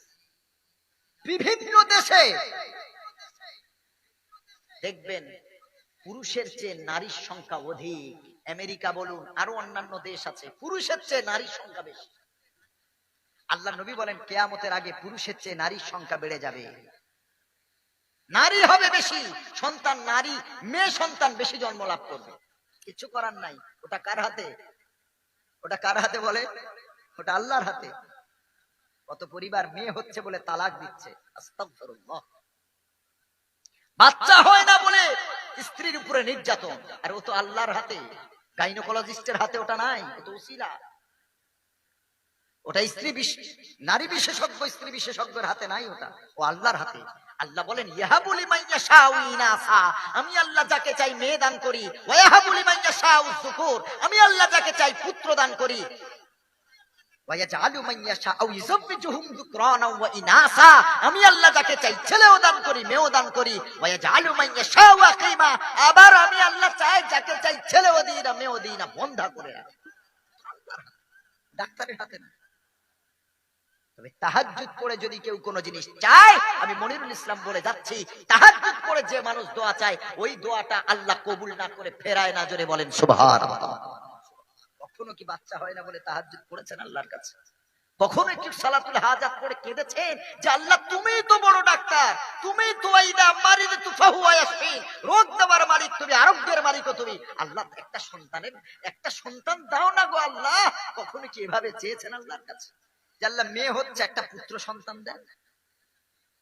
অথচ আপনি শিরিক করেছেন, মানত করেছেন, মাজারে গিয়ে আপনি কি বলে ওই চাদর দিয়েছেন, মালা দিয়েছেন, মোমবাতি জ্বালিয়েছেন, ধূপ দিয়েছেন, আর পীরের দরবারে গিয়ে আপনি পীর সাহেবের ওসিলা করেছেন, পীর সাহেবের কাছে চেয়েছেন হুজুর ও খাজা আব্দুল কাদের জিলানী রহমাতুল্লাহ আলাইহি, সেই যুগ দিয়া থেকে এসেছি, 10 বছর বিয়ে করেছে, একটা সন্তান হয় না, ও পীর কেবলা সাহেব রহমাতুল্লাহ আলাইহি একটা সন্তান দাও। আল্লাহর কসম, যেই মুহূর্তেই কথা বলেছেন জীবনের সব আমলগুলো নষ্ট হয়ে গেছে। আল্লাহ নিজেই বলেছেন লাইন আশরাকতা লা ইয়াহবাতান্না আমালুক, যদি কেউ শিরিক করে আল্লাহর সাথে, সাথে সাথে তার জীবনের সব নেক আমলগুলো নষ্ট হয়ে যায়। আপনি শিরিক করলেন, আপনি বড় পীর হুজুরের কাছে গিয়ে সন্তান চাইলেন, আপনি ফুরফুরার শরীফের দরবারে গিয়ে আপনি সন্তান চাইলেন, আপনি মগরাহাটের জমিনে আব্দুল হক রহমাতুল্লাহ আলী সাহেবের কবরের কাছে গিয়ে সন্তান চাইলেন, আপনি চাকার বেড়িয়ায় আপনার কিনা তারই সন্তান আব্দুল গফফার সাহেবের কাছে গিয়ে সন্তান চাইলেন, আপনি মগরাহাটের জমিনে আব্দুল ওয়াহাব সাহেব রহমাতুল্লাহ আলীর কাছে গিয়ে সন্তান চাইলেন। আরে ইনি কেন, যারা নবী পৃথিবীর মাটিতে নবীর চেয়ে শ্রেষ্ঠ মানুষ আর দ্বিতীয় হতে পারে না, সেই নবী আল্লাহর কাছে দোয়া চাইছে, আল্লাহ একটা পুত্র সন্তান দাও। জোরে বলেন সুবহানাল্লাহ। নবীর থেকে পৃথিবীর ওলি বড়, নবীর থেকে সাহাবী বড়, নবীর থেকে তাবিঈন বড়? আরে নবী চাইছে আল্লাহর কাছে, আর এরা মূর্খ, এরা বোঝে না, এরা চাইছে পীর সাহেবের কাছে। কি আশ্চর্য কথা! হযরতে জাকারিয়া আলাইহিস সালাম আল্লাহর কাছে চাইছেন, আল্লাহ মারিয়ামের ঘরে ঢুকে দেখলেন হযরতে মারিয়াম আলাইহিস সালাম সেজদায় পড়ে আছেন, আর চতুর্দিকে জান্নাতের খানা। তিনি জিজ্ঞাসা করলেন আন্না লাকি হাযা, কোথা থেকে এই খানা এলো? মনে মনে করলেন এ মারিয়াম, আমি তোমার খালু, আমি জাকারিয়া, তোমার কাছে 3 বেলা আমি হোম ডেলিভারি করি, তোমার কাছে খানা পৌঁছাই। তোমার মা মানত করেছে, তুমি মানতের সন্তান। ও মারিয়াম, তুমি ইবাদত করবে, আমি খানা বয়ে বয়ে খাওয়াবো। আমি তো এখনো খানা আনলাম না, পৃথিবীর কে তোমার খানা দান করেছে? হযরতে মারিয়াম আলাইহিস সালাম বলেন ক্বালাত হুয়া মিন ইনদিল্লাহ, খালু গো পৃথিবীর কেউ আমারে খানা দিল না, এ খানা একমাত্র আল্লাহর পক্ষ হতে জান্নাতি খানা। সুবহানাল্লাহ। পড়ে লেবুর মৌসুম না, প্লেটে দেখছে লেবু সাজানো, তরমুজের মৌসুম না, দেখছে তরমুজ সাজানো, আনারসের মৌসুম না, আনারস সাজানো, আপেলের মৌসুম না, আপেল সাজানো। জাকারিয়া নবী সাল্লাল্লাহু আলাইহি ওয়াসাল্লাম অবাক হয়ে গেলেন যে এটা তো গায়ের সিজনের ফল, এই সময়ে ফল এলো কোথায়? এই ফলগুলো কে দিল? মাথা ঘুরে গেছে, বার্ধক্য অবস্থায় উপনীত হয়েছে, বয়স হয়ে গেছে, বৃদ্ধ হয়ে গেছে। হযরতে মারিয়াম আলাইহিস সালামের মাথার সামনে এই ফলগুলো দেখে মনে আল্লাহর কাছে এবার চিন্তা করলেন, আল্লাহ যদি অক্সিজেনের ফল মারিয়ামকে দিতে পারেন, তো আমারও তো বয়সটা অক্সিজেন চলছে, আমারও তো বৃদ্ধ বয়স চলছে, তো আল্লাহ কেন বৃদ্ধ বয়সে আমাকে সন্তান দিতে পারে না? জোরে বলেন না সুবহানাল্লাহ। আল্লাহ যদি অক্সিজেনের ফল মারিয়ামকে দিতে পারেন, তো আমারও তো বয়সটা যে সময় এসেছে সন্তান হওয়া সম্ভব না, আল্লাহ চাইলে সম্ভব। আল্লাহ যেহেতু সময়ের খানা ফল দিয়েছে, তাহলে আমাকে কেন দেবে না? দৌড়ে চলে গেলেন মসজিদের মেহরাবে। আল্লাহ ঘটনাটা এইভাবে বলেন, হুনালিকা দাআ যাকারিয়া রাব্বা ক্বালা রাব্বি হাবলি মিন লাদুনকা যুররিয়াতান তাইয়্যিবা ইন্নাকা সামিউদ দুআ। হুনালিকা দাআ যাকারিয়া রাব্বা, হযরত যাকারিয়া আলাইহিস সালাম তার আল্লাহকে ডেকে বলছে, রব্বি হাবলি মিন লাদুনকা যুররিয়াতান তাইয়্যিবা, আয় আল্লাহ তোমার পক্ষ থেকে আমারে একটা পবিত্র সন্তান দান করো। সুবহানাল্লাহ। যাকারিয়া নবী কার কাছে সন্তান চেয়েছে? কার কাছে? পৃথিবীর শ্রেষ্ঠ মানুষ আল্লাহর কাছে চাইছে। কি আশ্চর্য কথা! আর আমরা বুঝি না কার কাছে চাইছে। আরে যে পীরকে আল্লাহ সন্তান দিয়েছেন, তুমি সেই পীরের কাছে সন্তান চাইতে চাইছো? যে পীরকে আল্লাহ সন্তান দিয়েছেন সেই আল্লাহ তো আমারও। সে আল্লাহ তো ছিলেন, আছেন, থাকবেন। ওয়ায়াবকা ওয়াজহু রাব্বিকা যিল জালালি ওয়াল ইকরাম। সারা পৃথিবী ধ্বংস হয়ে যাবে, আল্লাহর শেষ নাই। জোরে বলেন সুবহানাল্লাহ। আল্লাহর অস্তিত্ব আছে, এজন্য আল্লাহর কাছে ডাকবেন। হযরতে যাকারিয়া নবী আলাইহিস সালাম আল্লাহকে বলছে, কি সুন্দর একটা কথা বলছেন দেখেন, ইন্নাকা সামিউদ দুআ, আল্লাহ তুমি অত্যন্ত ভালো দোয়া শ্রবণকারী। সুবহানাল্লাহ বলে। আরে ভালো না বললে কিছু পাওয়া যাবে? যেই পার্টি করেন সেই পার্টির বিরুদ্ধে গেলে পার্টি কিছু দেবে আপনাকে? পার্টির পক্ষে কথা বলতে হবে। যাকারিয়া নবী আল্লাহর কাছে হাত তুলেছেন, ইন্নাকা সামিউদ দুআ, আল্লাহ তুমি সবথেকে ভালো দোয়া শ্রবণকারী। এই কথা শুনে আমার আল্লাহ এত খুশি হয়ে গেলেন, পিছন দিক থেকে ফেরেশতা এসে বলছে, ফানাদাতুহুল মালাইকাতু ওয়া হুয়া কাইমুন ইসাল্লি ফিল মিহরাবি আন্নাল্লাহা ইউবাশশিরুকা বিয়াহয়া মুসাদ্দিকাম বিকালিমাতিন মিনাল্লাহি ওয়া সাইয়্যিদান ওয়া হাসুরা ওয়া নাবিয়্যান মিনাস সালিহিন। পিছন থেকে আল্লাহর ফেরেশতা জিবরিল আমিন এসে বলেন, ওয়া হুয়া কাইমুন, এখনো তিনি দাঁড়িয়ে দাঁড়িয়ে দোয়া করছেন। ইসাল্লি ফিল মিহরাব, মেহরাবে দাঁড়িয়ে দাঁড়িয়ে এখনো যাকারিয়া নবী দোয়া করছেন, এখনো হাত নিচে নামান নাই। দাঁড়িয়ে দোয়া চলছে, কন্টিনিউয়াসলি ভাবে দোয়া চাচ্ছেন আল্লাহর কাছে। দোয়া এখনো শেষ হলো না, হাত এখনো নিচে হলো না, দাঁড়ানো অবস্থা থেকে এখনো তিনি বসলেন না। পিছন থেকে ফেরেশতা বলে, আল্লাহ ইউবাশশিরুকা, ও যাকারিয়া নবী দোয়া বন্ধ করো। সুবহানাল্লাহ পড়েন, কবুল হয়ে গেছে গো নবী। আল্লাহ তোমাকে সুসংবাদ দিয়েছে, আল্লাহ তোমারে এমন সন্তান দেবেন যেই সন্তানের নাম স্বয়ং আল্লাহ সিলেক্ট করেছেন, তার নাম হবে ইয়াহইয়া আলাইহিস সালাম। জোরে বলেন না সুবহানাল্লাহ। চেয়েছেন যার কাছে তিনিই দিচ্ছেন। সন্তান কিন্তু এখনো আসেনি, সুসংবাদ এসেছে সবে। সন্তান পৃথিবী আসবে, মায়ের জরায়ুতে যাবে, ফেলিপিয়ান টিউবের মাধ্যমে যাবে না, এখনো কিছুই নাই। ফেরেশতা সুসংবাদ দিচ্ছে, আল্লাহ আপনাকে সন্তান দিতে চাচ্ছেন যার নাম হবে ইয়াহইয়া। জোরে বলেন না সুবহানাল্লাহ। দোয়া বন্ধ করুন, শেষ করুন। পৃথিবীর একজন বাপ বৃদ্ধ বয়সে সন্তান পেয়েছে। বৃদ্ধ বয়সে সন্তান পাওয়ার যে কি আনন্দ, যারা 5 বছর 10 বছর পরে যারা সন্তানের বাবা হয়েছে, মা হয়েছে, যা যেসব দাদুরা নাতি পেয়েছে, নাতনি পেয়েছেন, তারাই জানবেন বহুকাল অতিক্রম করার পর, অপেক্ষা করার পর যখন শেষমেশ একটা সন্তান দুনিয়াতে আসে, আনন্দের শেষ থাকে না। আল্লাহ তাআলার ফেরেশতা আরো আনন্দের সংবাদ দেন, ও যাকারিয়া নবী, শুধু তোমার সন্তানের নাম ইয়াহইয়া হবে না, ইয়াহইয়া মুসাদ্দিকাম বিকালিমাতিন মিনাল্লাহ। তোমার সন্তানের গুণ কেমন হবে তুমি জেনে নাও। চোর হবে না, ডাকাত হবে না, গুন্ডা হবে না, পৃথিবীর ভিতরে অরাজকতা করে সৃষ্টি করবে না। তোমার সন্তান কেমন হবে, আল্লাহ তোমার সন্তানের গুণ বৈশিষ্ট্য বর্ণনা করছেন। ইয়াহইয়া মুসাদ্দিকাম বিকালিমাতিন মিনাল্লাহ, আল্লাহর কথাগুলো সত্য বলে তোমার সন্তান মেনে নিয়ে সত্যবাদী তার পরিচয় দেবে। শুধু তাই না যাকারিয়া, ওয়া সাইয়্যিদান, তোমার সন্তান হবে নেতা। আল্লাহ কোনো সাধারণ বানাবে না, আল্লাহ পৃথিবীতে নেতা করে পাঠাবেন। ওয়াহাসুরাত, তোমার সন্তান অহংকারী হবে না, উদ্ধত আচরণ করবে না, তোমার সন্তান এমন করে বিনয়ী হবে, শুধু বিনয়ী হবে না, ওয়া নাবিয়্যাম মিনাস সালিহিন, তুমি যেমন নবী তোমার সন্তানকেও আল্লাহ নবী বানাবে। আরে বাপ খুশি হবে না, হবে না? সন্তান এখনো আসেনি, সেই সন্তানের গুণ শুনতে পাচ্ছে, সুবহানাল্লাহ। তাহলে সেই আল্লাহ আছে না নাই? আছে না নাই? তো সে আল্লাহ আমাদের দিতে পারবেন না?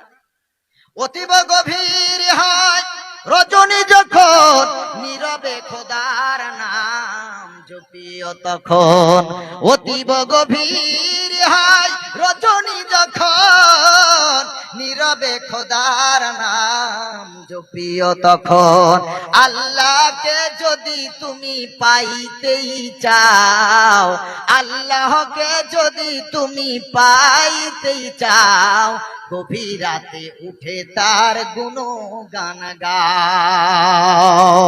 আল্লাহ রাব্বুল আলামিন বলেন, ইয়া আইয়ুহাল মুযাম্মিলু কুমিল লাইলা ইল্লা কালিলা নিসফাহু আবিল কুসমিনহু কালিলা। আল্লাহ নবীকেও ছাড় দেন নাই। আল্লাহ বলেন, নবী তুমি নবী হতে পারো, কুমিল লাইলা ইল্লা কালিলা, রাতের বেলা উঠে পড়ো, সারা রাত ঘুমিয়ে থাকার জন্য আমি আল্লাহ তোমারে নবী করে পাঠাই নাই। কুমিল লাইলা ইল্লা কালিলা, রাতের কিছু অংশ উঠে পড়ো, আমি আল্লাহ রাতের ইবাদতকে ফেরাই না গো নবী, রাতের চাওয়াকে আমি আল্লাহ ফেরাই না। সারা রাত বিছানায় ঘুমাবেন না, উঠে পড়ুন নবী, উঠে পড়ে একটু রাতের বেলা ইবাদত করতে লাগুন। শরীর যদি একটু সুস্থ থাকে নবী, নিসফাহু, অর্ধ রাতটা আমি আল্লাহ আমার ইবাদতে কাটিয়ে দাও। যদি একটু দুর্বলতা ভাব থাকে, আবিল কুসমিনহু কলিলা, তাহলে রাতের 3 ভাগকে 1 ভাগ আমি আল্লাহ আমার জন্য উঠে পড়ো, রাত্রে বেলা ওঠো, তাহাজ্জুদ নামাজ পড়ো। আল্লাহ তাআলা বলেন, ফাতাহাজ্জাত নাফিলাতাল লাকা আসা আন ইয়াবআতাকা রাব্বুকা মাকামাম মাহমুদা। আল্লাহ বলেন, রাসূল রাতের বেলা উঠে পড়ুন, ফাতাহাজ্জাত নাফিলাতাল লাক, আমি আল্লাহ তাহাজ্জুদকে আপনার জন্য নফল করে দিলাম, ফরজ বানাই নাই আমি আল্লাহ, ওয়াজিব বানাই নাই আমি আল্লাহ, আমি আপনার জন্য নফল করেছি। এই তাহাজ্জুদ যদি পড়তে পারেন রাসূল, আসা আইয়া বাসাকা রব্বুকা মাকামাম মাহমুদা, আমি আল্লাহ তাকে মাকামে মাহমুদের আমি আল্লাহ অধিকারী বানাবো। ও মা, সন্তান হয় না পীরের কাছে মানত না, সন্তান হয় না আল্লাহর জন্য মানত করো। আল্লাহ যদি একটা সন্তান দাও, যুগদিয়ার মাদ্রাসাতে 10,000 টাকা দান করব। একটা যদি সন্তান দাও, কবরস্থান ঘেরাও হবে 10,000 টাকা দেব। একটা যদি সন্তান দাও গো আল্লাহ, মসজিদের কাজ হচ্ছে 10,000 বা 5,000 অথবা 1,000, যেমন আল্লাহ সামর্থ্য দিয়েছে মানত করো। আল্লাহ যদি তুমি সন্তান দাও তো এমন করে সন্তানের জন্য ভালো জায়গায় কিছু পয়সা দেব। আই আল্লাহ যদি সন্তান দাও তো 1 সপ্তাহ 2 সপ্তাহ 1 মাস 15 দিন 3 দিন যেমন ইচ্ছা আল্লাহ রোজা করব গো আল্লাহ। যদি সন্তান দাও তো 100 রাকাত নফল নামাজ পড়ব। এমন করে আল্লাহর কাছে মানত করো। আল্লাহ যদি সন্তান দাও, আমার সন্তানটাকে মাদ্রাসায় পড়াবো, কোরআনের হাফেজ আলেম বানাবো। এমন মানত কি জীবনে করেছে? অথচ রাসূল বললেন, এমন মানত যদি করা হয় ওই মানত আল্লাহ তাআলা কবুল করে নেয়। মানতের ঘটনা বলি আমার জীবনে। আমার প্রথম সন্তান ছেলে, 9 বছর বয়স, আর দ্বিতীয়টা মেয়ে। আমার বিবি তো আর আলেমা না, হাফেজাও না, সাধারণ ঘরের মেয়ে, গরিব ঘরের মেয়ে। ও মানত সম্পর্কে কিছু বোঝে না। ও মনে মনে মানত করেছে যদি দ্বিতীয় সন্তানটা মেয়ে হয় তো 500 টাকা মাদ্রাসায় দেবে। ক টাকা বলেন? কি গো বাবাজি, মানত করতে গেলে আবার কি মানে আপনার ঠিক করতে হয় 5,000, 10,000, 20,000। 500 টাকা মানত করেছে। আর মানত ওটা তার ব্যক্তিগত ব্যাপার, কাউকে বলার জিনিস না, কাউকে বলে। আল্লাহর শুকর, আমার দ্বিতীয় সন্তান আল্লাহ মেয়ে দিলেন। যাই দিতেন তাতে আল্লাহ শুকরিয়া। মেয়ের বয়স যখন 3 মাস হয়ে গেল, এই বাস্তব জীবনের একটা কারগুজারি আপনাদের শুনিয়ে দিচ্ছি। মানত এত সহজ জিনিস না। অনেকে বিপদে পড়ে এমন মানত করে ফেলে, পরে বিপদ কেটে গেলে সে মানতের কথা ভুলে যায়, আর সেই জায়গাতে আল্লাহ আরো বড় বিপদ দিয়ে দেয়। আমরা খেয়াল করি না। আমার কাছে একটা পেশেন্ট এলো প্রায় 3-4 মাস আগে আমার চেম্বারে আসার পর, বলছি এত ডাক্তার দেখাচ্ছি রোগ কেন সারে না, একটু পানি তেল করে দিন, একটু তদবির করে দেন। আমার সঙ্গে যেটা ঘটেছে সে তো জানি। আমি ওদেরকে জিজ্ঞেস করলাম, কোনো কি মানত করেছিলে বাচ্চা যখন ছিল পেটে? তখন ওই বাচ্চাটার মা বলছে যে আমি মানত করিনি, তবে আমার স্বামী মানত করেছিল 3টে রোজার। কটা রোজা? 3টে। বাচ্চার বয়স তখন প্রায় 1 বছর 1-2 মাস হয়ে গেছে, রোগ সারে না। প্রতি সপ্তাহে প্রতি 2 সপ্তাহে ডাক্তারের কাছে ছুটতে হয়, একটা দিন বাচ্চাটা ভালো থাকে। আমি তখন বললাম মানত কিছু আছে? বললো, চিন্তা করে বললো আমার স্বামী 3টে মানত করেছিল রোজা, যে বাচ্চা যদি নরমালে হয়, ভালোভাবে হয়, সুস্থভাবে হয়, তাহলে 3টে রোজা করে দেবে। আমি বললাম সেই রোজা কি করেছিল? বললে না, রোজা করেনি। আমি ধমক দিয়ে বললাম আগে ওর বাপকে 3টে রোজা করতে বলো, ইমিডিয়েটলি বলো। আল্লাহর জাতের কসম করে বলছি, আল্লাহ তো কোরআনে বলেছেন লানাতুল্লাহি আলাল কাযিবিন, মিথ্যুকের উপরে আল্লাহর অভিশাপ। আমি মিথ্যা বলছি না। ওই 3টে রোজা করে দেওয়ার সাথে সাথে সেই বাচ্চা আজও সুস্থ, আলহামদুলিল্লাহ। এটা চোখের সামনে প্রমাণ। আমার বাচ্চা যখন প্রায় 2.5-3 মাস বয়স, আমার মেয়ে প্রথম স্বপ্ন দেখেছি আমি স্বপ্ন দেখছি আমার বাচ্চাটা অ্যাক্সিডেন্ট হয়ে পুরো দেহটা রক্তে লাল হয়ে আছে, মারা গেছে। নবীর হাদিস আছে, স্বপ্ন দেখেই সাথে সাথে কাউকে বলা যায় না। পাখির যে পাঞ্জা থাকে এর মধ্যে স্বপ্নটা ঝুলন্ত অবস্থায় থাকে, যখন বর্ণনা করে দেওয়া হয় তখন তা ওখান থেকে প্রতিফলিত হয়ে যায়। স্বপ্নের ব্যাখ্যা যেমন করবেন তেমনই হবে। এই জন্য স্বপ্ন যাকে তাকে বলতে নেই। ভালো কোনো মুফতি সাহেবকে দেখে স্বপ্ন বলবেন যে হুজুর এমন স্বপ্ন দেখেছি, ব্যাখ্যাটা কেমন। যিনি ব্যাখ্যা দেবেন, যেমন ব্যাখ্যা দেবেন, সেই ব্যাখ্যা অনুযায়ী স্বপ্নের প্রতিফলন ঘটবে। আল্লাহ আমাদের হেফাজত করুক, সকলে বলেন আমিন। আমি প্রথম দিন স্বপ্নটা দেখলাম, অত্যন্ত ভারাক্রান্ত হৃদয়, মনটা খুব খারাপ, যে এইরকম স্বপ্ন তো আমি জীবনে দেখিনি। মাকে বললাম প্রথম, আব্বা মুফতি সাহেব, বললাম আব্বাকে এটা জানিও, যদি কোনো ব্যাখ্যা থাকে। আব্বা আব্বার মতো সাদকা দিলেন, মা মার মতো দিলেন, আমি আমার মতো গোপনে বাচ্চাটার জন্য যত সাদকা দেওয়া দিয়েছি। কিন্তু ওই যে আল্লাহ তাআলা ইব্রাহিম নবীর কাছে তার সন্তান চেয়েছেন, তিনি বিনিময়ে খেজুর বাগান দান করলেন, উট দান করলেন, আল্লাহ কি তা গ্রহণ করেছিলেন? জোরে বলেন না বাবাজি। আল্লাহ চাইছে তো সন্তান আমার দরকার, তো আমাকে কেমন ভালোবাসি, সন্তানটাকে আমার রাস্তায় কুরবানি দেন।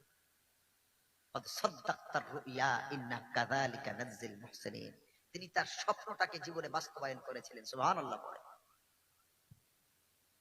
অনেক দান করলাম, অনেক কিছু করলাম, দ্বিতীয় দিনে আবার সেই একই স্বপ্ন দেখলাম। আশ্চর্য, আরো মনটা খারাপ, একই স্বপ্ন দ্বিতীয় দিন কেন দেখি। দান করে যাচ্ছি, সাদকা দিয়ে যাচ্ছি, মনে মনে আল্লাহর কাছে তওবা করছি, কাঁদছি, আল্লাহ আমাদের কোনো পাপের ফল কি আমার বাচ্চার উপরে আসছে? 3 নম্বর দিনে আবার একই স্বপ্ন দেখলাম।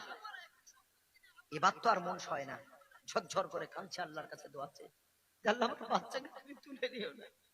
তুমি নিঃসন্দেহে আমার বাচ্চাকে ভালোবাসো বলেই স্বপ্ন দিয়ে সতর্ক করছো, না হলে আমার বাচ্চাকে তো তুমি তুলে নিতে পারতে। চতুর্থ দিনে আমি সকালবেলা উঠে ফজরের নামাজ পড়ে আবার ঘুমিয়ে পড়েছি। সকালবেলা উঠে ব্রাশ করতে যাচ্ছি, আমার স্ত্রী আমাকে ডেকে বলছে, দাঁড় করি। আমি এই স্বপ্নের কথা আমার স্ত্রীকে বলিনি, আমার বাপ্পাও আমার স্ত্রীকে বলেনি, কারণ বাচ্চার মা তো ওরা কষ্ট বেশি পায়, বাচ্চার মা।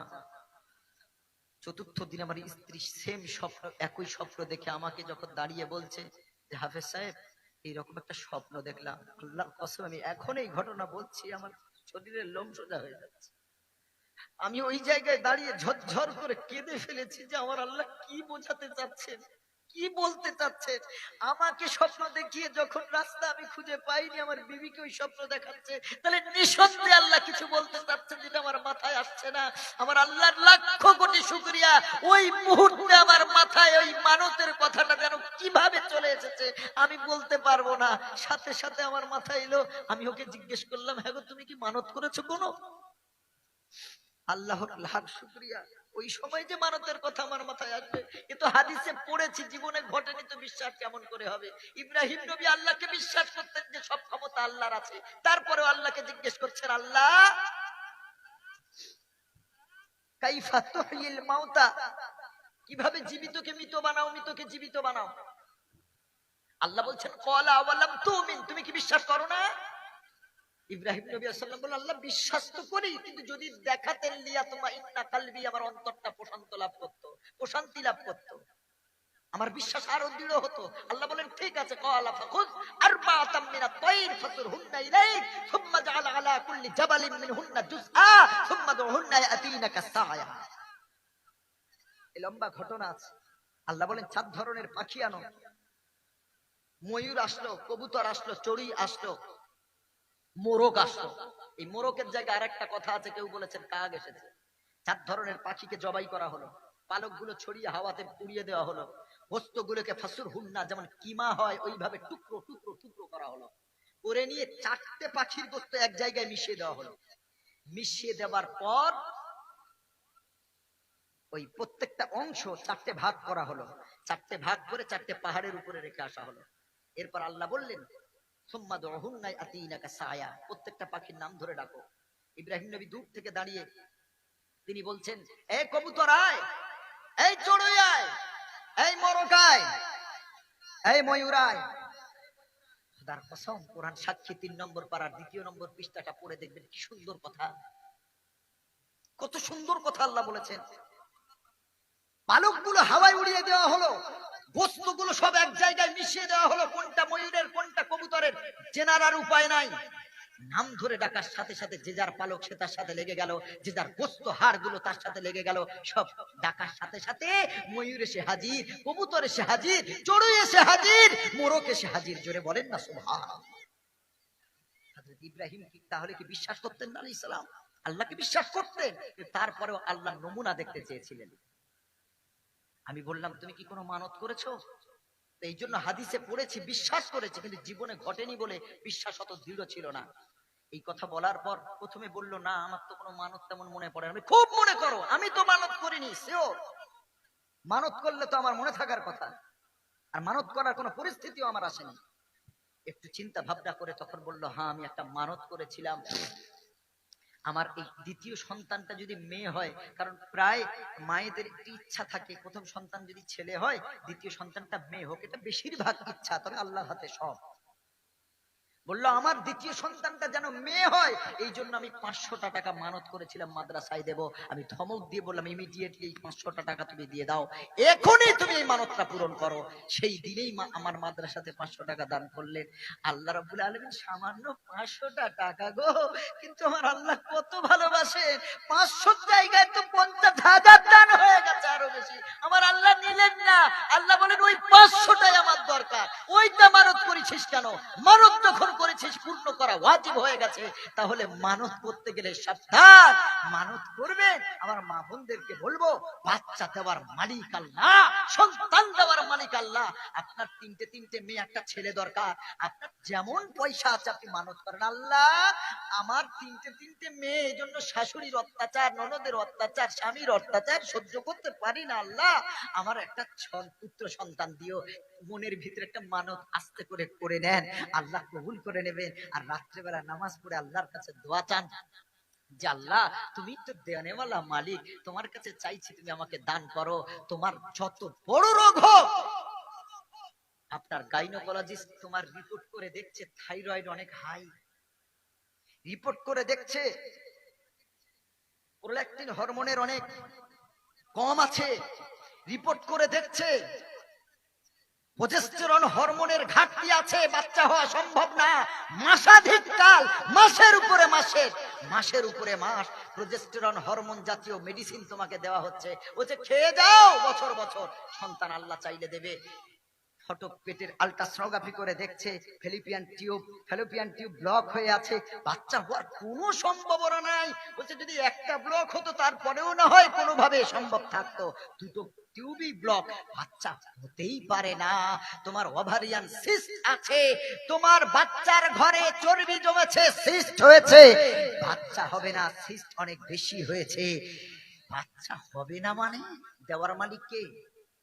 আরে ও ডাক্তার কি বলবে? ও যখন সারাতে পারে না তখন ও কি বলে?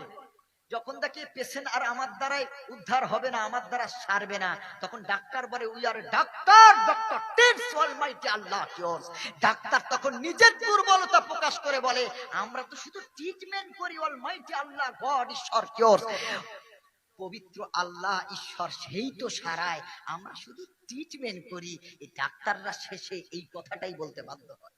তাহলে আসল ডাক্তার কে? জোরে বলেন, আসল ডাক্তার কে? ওই ডাক্তারকে ডাকুন, ওই ডাক্তারকে ডাকুন। জীবনে আল্লাহকে ডাকলে আল্লাহ ফেরায় না। জোরে বলেন সুবহানাল্লাহ।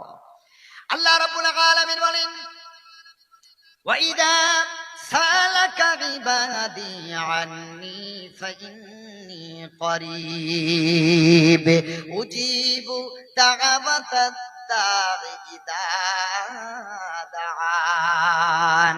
আল্লাহ রাব্বুল আলামিন বলেন রাসূল আপনার কাছে আমি আল্লাহ, আমার সম্পর্কে যদি কেউ জানতে চায় আমি আল্লাহ কোথায়, রাসূল আপনি বলে দেন ইন্নী করিব, আমি আল্লাহ আমার বান্দার থেকে দূরে থাকি না, আমি আল্লাহ আমার বান্দার নিকটেই থাকি।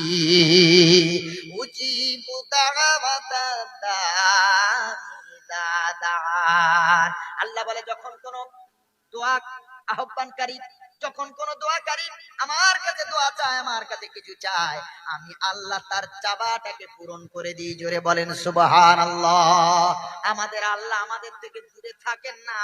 আল্লাহ বলেন ওয়ানাহানু আকরাবু ইলাইহি মিন হাবলিল ওয়ারিদ, তোমার চোখের দৃষ্টি থেকে ঘাড়ের শিরা যত না কাছে, আমি আল্লাহ তার থেকেও তোমার কাছাকাছি থাকি। আবার আল্লাহ রাব্বুল আলামিন বলেন আমি আল্লাহ কত কাছে দেখো, ফালাউলা ইযা বালাগাতিল হুলুকুম ওয়া আনতুম হিনা ইযিন তানজুরুন ওয়া নাহানু আকরাবু ইলাইহি মিনকুম ওয়ালাকিন লা তুবসিরুন। আল্লাহ তাআলা বলেন যখন কোন বান্দা মুমূর্ষ অবস্থায় যায়, বিছান শয্যায় শয্যায়িত হয়, মৃত্যুটা তার হুলকুম পর্যন্ত চলে আসে, নড়ি পর্যন্ত চলে আসে, আল্লাহ তাআলা বলেন এই সময় তার আত্মীয় স্বজনরা তার মাথার সামনে বসে থাকে, সবাই তারা দেখে, দেখা ছাড়া দোয়া করা ছাড়া সূরা ইয়াসিন পড়া ছাড়া আর তাদের কোনো গতি নাই। আমার আল্লাহ বলে শোনো হে বান্দা, ওই সময় তোমার প্রতিবেশী আত্মীয়রা যত না কাছে, আমি আল্লাহ তার থেকেও তোমার কাছে থাকি। আল্লাহ রাব্বুল আলামিন কাছের কথা বললেন, আরো কত কাছে আল্লাহ তাআলা থাকেন। আল্লাহর কুদরতের দৃষ্টি কত কাছে থাকে আল্লাহ বলতে চাইলে ওরে বান্দা সর। আল্লাহ কোরআন মাজিদে বলেন ওয়াফি আনফুসিকুম আফালা তুবসিরুন। কাছাকাছি বলতে বলতে আল্লাহ একটা পর্যায়ে বললেন আমি আল্লাহ তোমাদের হৃদয়ে আছি, তোমাদের অন্তরে আছি, তোমরা চর্ম চক্ষুতে দেখতে পাও না। আল্লাহকে ডাকো বান্দা, জীবনের সব ভুলের কথা আল্লাহকে উৎসর্গ করে দাও। আল্লাহকে বলো আল্লাহ ভুল করেছি ক্ষমা করে দাও, তওবা করছি ক্ষমা করে দাও, আয় আল্লাহ আমাদের পাপগুলো ক্ষমা করে দাও। আল্লাহর কাছে ডাকো আল্লাহ আমার এই জিনিস লাগবে, আল্লাহ দেবেন। আয় আল্লাহ আমার ব্যবসায় উন্নতি নাই, আল্লাহ অবনতি, ঋণগ্রস্ত হয়ে গেছে, আল্লাহ তুমি ঋণ মুক্তের ব্যবস্থা করে দাও। আল্লাহর কাছে তাহাজ্জুদের নামাজ পড়ে আল্লাহর কাছে চাও। আমার রাসূল বলেছেন প্রতি 5 ওয়াক্ত ফরজ নামাজের সালাম ফিরিয়ে যেই দোয়াটা চাওয়া হয় ওই দোয়া আল্লাহ তাআলা কবুল না করে ফেরায় না।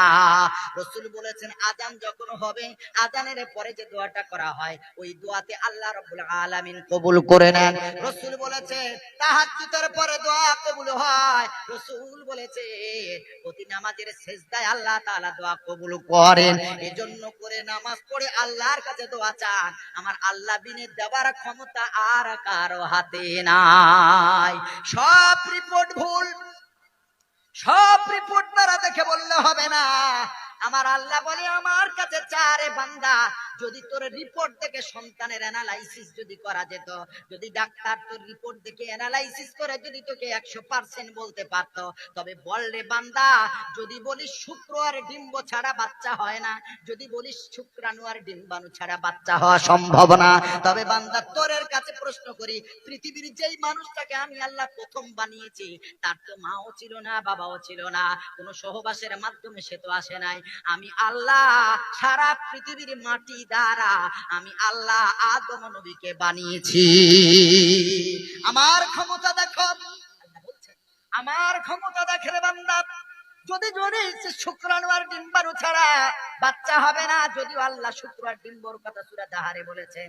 আল্লাহ তাআলা বলেন হাল আতা আলাল ইনসানি হিনুম মিনাদ দাহারি লাম ইয়াকুন শাইআম মাযকুরা ইন্না খালাকনাল ইনসানা মিন নুতফাতিন আমশাজ নাবতালিহি ফাজাআলনাহু সামিআম বাসীরা। আল্লাহ তাআলা সূরা দাহারের ভিতরে বলেন, হে আমার বান্দা বান্দিরা, এমন একটা সময় কি অতিবাহিত হয় নাই যেই সময়ে তোমার উল্লেখযোগ্য কোনো অস্তিত্ব ছিল না, তোমার কোনো কিছুই ছিল না। আমি আল্লাহ তোমার মায়ের ডিম্বাণু, তোমার বাবার শুক্রাণুকে মিন নুতফাতিন আমশাজ সংমিশ্রণ করেছি। আমি আল্লাহ এক ফোঁটা সংমিশ্রিত ডিম্ব শুক্রকে নিয়ে আমি আল্লাহ তোমার অস্তিত্ব দান করলাম। জোরে বলেন সুবহানাল্লাহ। এটা তো পৃথিবীর কথা, তবে পৃথিবীর প্রথম মানুষ যে আল্লাহ যাকে বানালেন তাকে আল্লাহ মাটি দ্বারা বানালেন। আল্লাহর নবী সাল্লাল্লাহু আলাইহি সাল্লাম বলেন, ইন্নাল্লাহা খালাকা আদামা মিন কবদাতিন কবাদাহা ওয়া মিন জামিইল আরদি। মিশকাত শরীফের 100 নম্বর হাদিস। আল্লাহর নবী সাল্লাল্লাহু আলাইহি সাল্লাম বলেন, যেটা আমি শুরুতে বলতে গিয়ে এত দূর চলে এসেছি, বহু বই এলাকা আছে নাকি শ্রীলঙ্কার মাটি দ্বারা আল্লাহ আদম নবীকে বানিয়েছেন।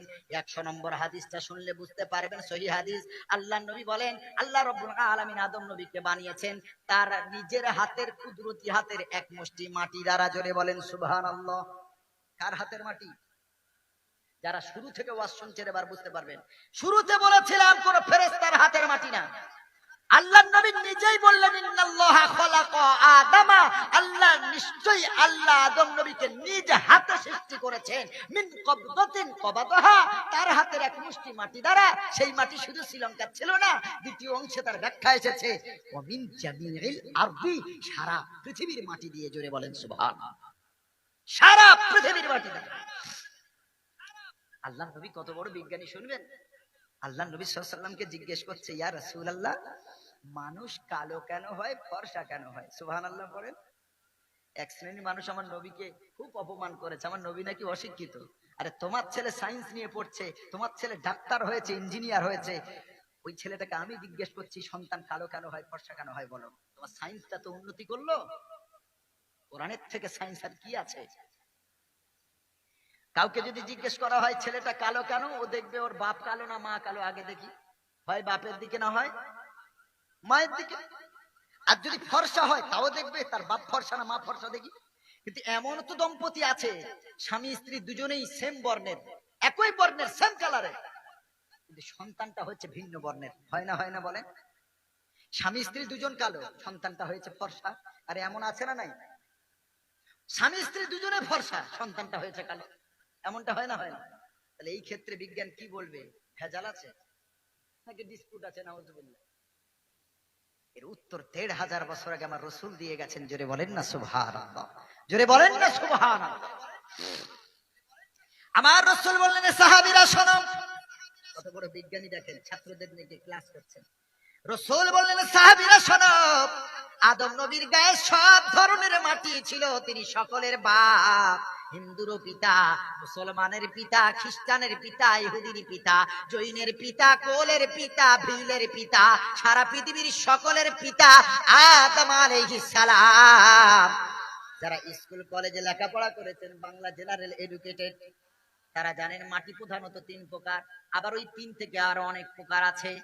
আল্লাহ রাব্বুল আলামিন এঁটেল মাটি দিয়েছেন আদম নবীর গায়ে। আল্লাহ রাব্বুল আলামিন উর্বর মাটি দিয়েছেন। আল্লাহ দোআঁশ মাটি দিয়েছেন, আল্লাহ পলি মাটি দিয়েছেন, আল্লাহ বালি মাটি দিয়েছেন, আল্লাহ লাল মাটি দিয়েছেন, আল্লাহ বীরভূমের লাল মাটিও দিয়েছেন, আল্লাহ কালো মাটি দিয়েছেন, সাদা মাটি দিয়েছেন। সব ধরনের সব কালারের মাটি দ্বারা আমাদের পিতাকে সৃষ্টি করা হলো।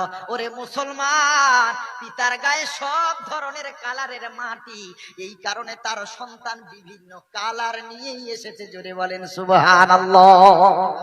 জোরে বলেন না সুবহানাল্লাহ। উত্তর নবী সঠিক দিয়েছেন না ভুল? যুক্তিযুক্ত উত্তর। আরে বাবার মতোই তো আমরা হয়েছি, বাবার গায়ে কালো মাটি, তাই আমি কালো হয়েছি। কালো বলে কি তাই বলে বল, আদর নেই কোমর, দেখলে আমায় সবাই হাসে বন্ধ করে দোর। কালো বলে কি তাই বলে বল, আদর নেই কোমর, দেখলে আমায় সবাই হাসে বন্ধ করে দোর। কাক কালো, কোকিল কালো, কালো মাথার চুল, আমি কেন কালো হয়ে কি করেছি ভুল? নয়নের কালি কালো, কালো চাঁদের বুড়ি, নয়নের কালি কালো, কালো চাঁদের বুড়ি, আর কালো সুরমা চোখে দিলে মনটা যায় ভরি। কালো কাবার গেলাপ মাগো, কালো কাবার গেলাপ মাগো, কালো কালির কোরআন, আর কালো বেলাল দিলে আজান জুড়িয়ে যেত পরাণ। কালো গাভীর দুধের গুণ, কালো গাভীর দুধের গুণ বলে কতজন, আর কালো নারীর মধুর জবান পাগল করে মন। নারায়ে তাকবীর। যুবকেরা শুধু ফর্সার দিকে ছুটেছে। কোন দিক ছোটে যুবকরা? ফর্সা। তোমার ছোটাবে, দাঁড়াও আর কিছুদিন আসুক। আল্লাহর নবী বলেছেন কিয়ামতের আগে নারীর সংখ্যা, নারীর আধিক্যতা বাড়বে, নারীর সংখ্যা বাড়বে, ওয়াকিল্লার রিজাল, আর পুরুষের সংখ্যা কমবে। তো যে নারীগুলো বাড়লো, একটা পুরুষ কটা ভাগে পাবে বুঝতে পারছেন? কি গো, একটাই টানতে পারে না, হিমশিম খেয়ে যাচ্ছে। আল্লাহ রাসূল সাল্লাল্লাহু আলাইহি সাল্লাম বলেন লিখামসিনা ইমরাতান আল কাইয়িমুল ওয়াহিদ। রাসূল বললেন কিয়ামতের পূর্বে একটা পুরুষ মানুষ 50টা নারীর দায়িত্ব নেবে, তার মানে একজনের 50টা করে গার্লফ্রেন্ড থাকবে।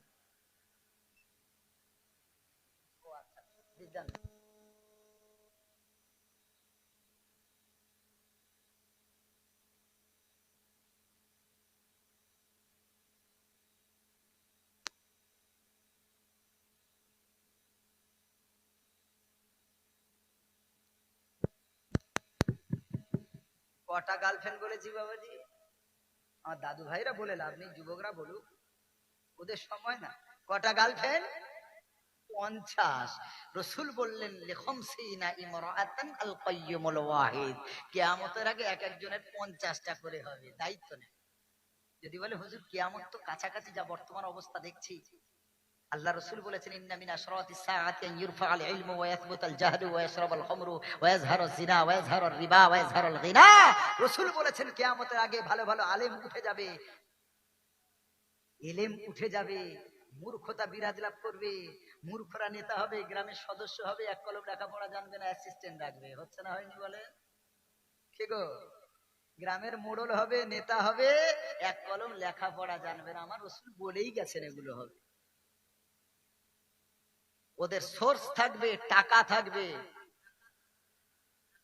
পাটি বল লাঠি বল থাকবে, তা নিয়ে তারা ভোটে দাঁড়াবে। আর আমরা আলেম মানুষ, মাস্টার মানুষ, শিক্ষিত মানুষ, হায়ার এডুকেটেড পারসন, আমরা গিয়ে তাদের গোলামি করব। এটাও রাসূল বলেছেন ইউকরিমার রাজুলু মাখাফাতাশ শাদদিহি।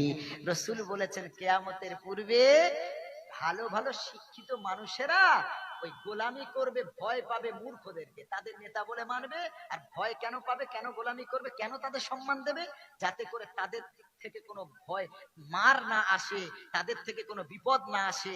কারণ যার লাঠি বল আছে সে তো বিপদ আসতেই করতেই পারে, আঘাত আনতেই পারে। তো বর্তমানে তো আমরা আলেম সমাজও ওই মূর্খ নেতাকে মেনে নিচ্ছি। কি আশ্চর্য কথা, সব আসছে। বর্তমানে গান বাজনা বেড়েছে না কমেছে বলেন?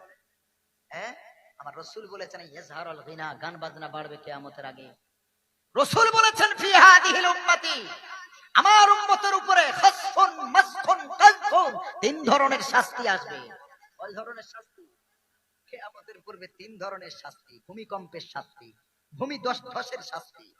হঠাৎ করে ভূমি ধস হবে। এই উত্তরাখণ্ডে দেখেন, উত্তরাখণ্ডের জসিমত যে রাজ্যটা আছে উত্তরাখণ্ডের, গত বছর না তার আগের বছর, গত বছরের ঘটনাটা ঘটল। প্রায় 200টা পরিবারকে সরকার অন্য জায়গায় সরিয়ে দিল। কেন? ওই জায়গাটা অটোমেটিক্যালি নিচের দিকে ধসে যাচ্ছে। একেই বলে ভূমিধস। ভূমিকম্প আলাদা, ভূমিধস আলাদা। আমার রাসূল বললেন কিয়ামতের পূর্বে 3টে বড় বড় ভূমিধস হবে। একটা হবে খসফুম বিল মাগরিব, দ্বিতীয় হবে খসফুম বিল মাশরিক, নাম্বার 3 খসফুম বিজাজিরাতিল আরবি। একটা হবে মক্কা থেকে পূর্ব দিকে, একটা হবে মক্কা থেকে পশ্চিম দিকে, আর একটা হবে আরব উপদ্বীপে। রাসূল বলেছেন এই 3টে বড় বড় ভূমি ধস যতক্ষণ না হবে ততক্ষণ পর্যন্ত কিয়ামত হবে না। বড় বড় ভূমিকম্প, ভূমি ধস গুলো হচ্ছে সব কিয়ামতের আলামত, সব কিয়ামতের আলামত। আল্লাহর নবী সাল্লাল্লাহু আলাইহি ওয়াসাল্লাম বলেন, সাহাবীরা জিজ্ঞাসা করলেন, ইয়া রাসূলুল্লাহ, এই 3 ধরনের শাস্তি কোন সময়ে নেমে আসবে? আল্লাহর নবী সাল্লাল্লাহু আলাইহি ওয়াসাল্লাম বলেন, ইযা যাহারাতিল কায়নাত ওয়াল মাগাজি ওয়া শুরবাতিল খুমর। আল্লাহর নবী বললেন, যেই সময় গায়িকাদের সংখ্যা বেড়ে যাবে, যেই সময়টা লজ্জা উঠে যাবে, আর যেই সময়টা গান বাজনা বেড়ে যাবে, মদ বেড়ে যাবে, মদের আধিক্যতা বাড়বে। সব কটা বেড়েছে না কমে?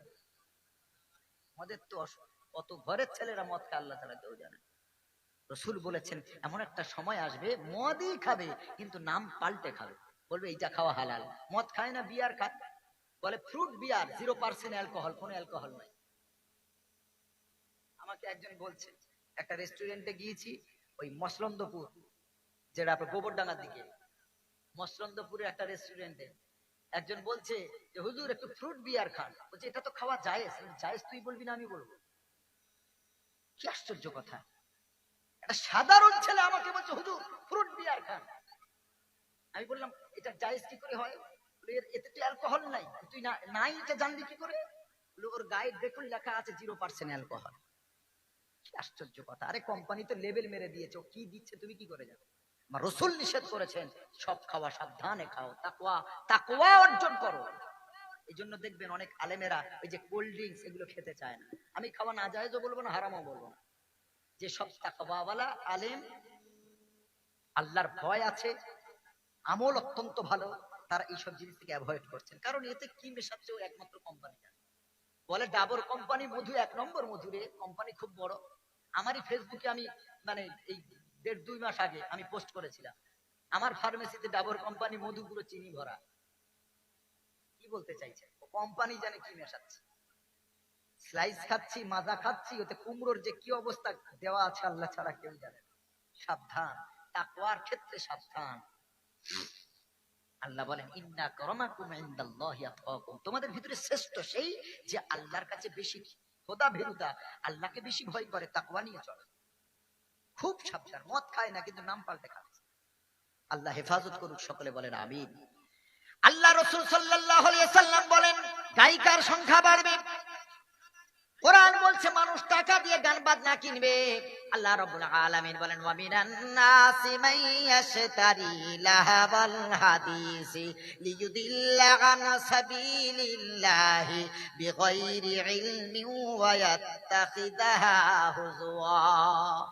আল্লাহ তাআলা বলেন ওয়া মিনান নাসি, মানুষদের ভিতরে কিছু মানুষ, মান ইয়াশতারি, যারা কেনে খরিদ করে, লাহবাল হাদিস, অসার কথাবার্তা মানে গান বাজনা।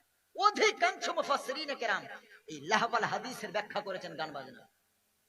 লিয়ুদিল্লা আন সাবিলিল্লাহ, তারা আল্লাহর পথ থেকে পথভ্রষ্ট করার জন্য এই পদক্ষেপ নেবে।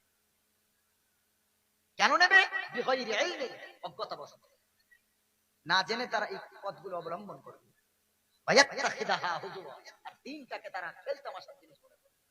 উলাইকা লাহুম আযাবুম মুহিন, আল্লাহ তাআলা বলে অবশ্যই অবশ্যই দর্দনাক আযাব, অপমানজনক আযাবে আমি আল্লাহ তাদেরকে পতিত করব। খুব সাবধান। টাকা দিয়ে বক্তা এনে জলসা আনছে, বলছে এত টাকা জলসার বক্তারা নেয়। আরে টাকা দিয়ে কোরআন হাদিস শোনেন, টাকা দিয়ে গজল শিল্পী আনবেন, লজ্জা লাগে না? ঈদ উপলক্ষে কত জায়গায় গজল হয়েছে না হয়নি বলে? আর সে যা গজল, ও গজল না গজব আল্লাহ ছাড়া কেউ জানে। নবীর নাম, আল্লাহর নাম, সাহাবীদের নাম, কোরআনের কথাগুলো টাটকা টাটকা গানের সুরে গাইছে। বলে সুর আবার হারাম হয়? হাদিসের ভিতরে এসেছে কোরআনটাকে ব্যঙ্গ করে সুর করে পড়ো না, ব্যঙ্গ সুরে পড়ো না। সুর যদি হারাম না হবে, গানের সুরে তুমি কোরআনের কথাগুলো বলবে? কারবালার মর্মান্তিক ইতিহাসটা গানের সুরে বলছো।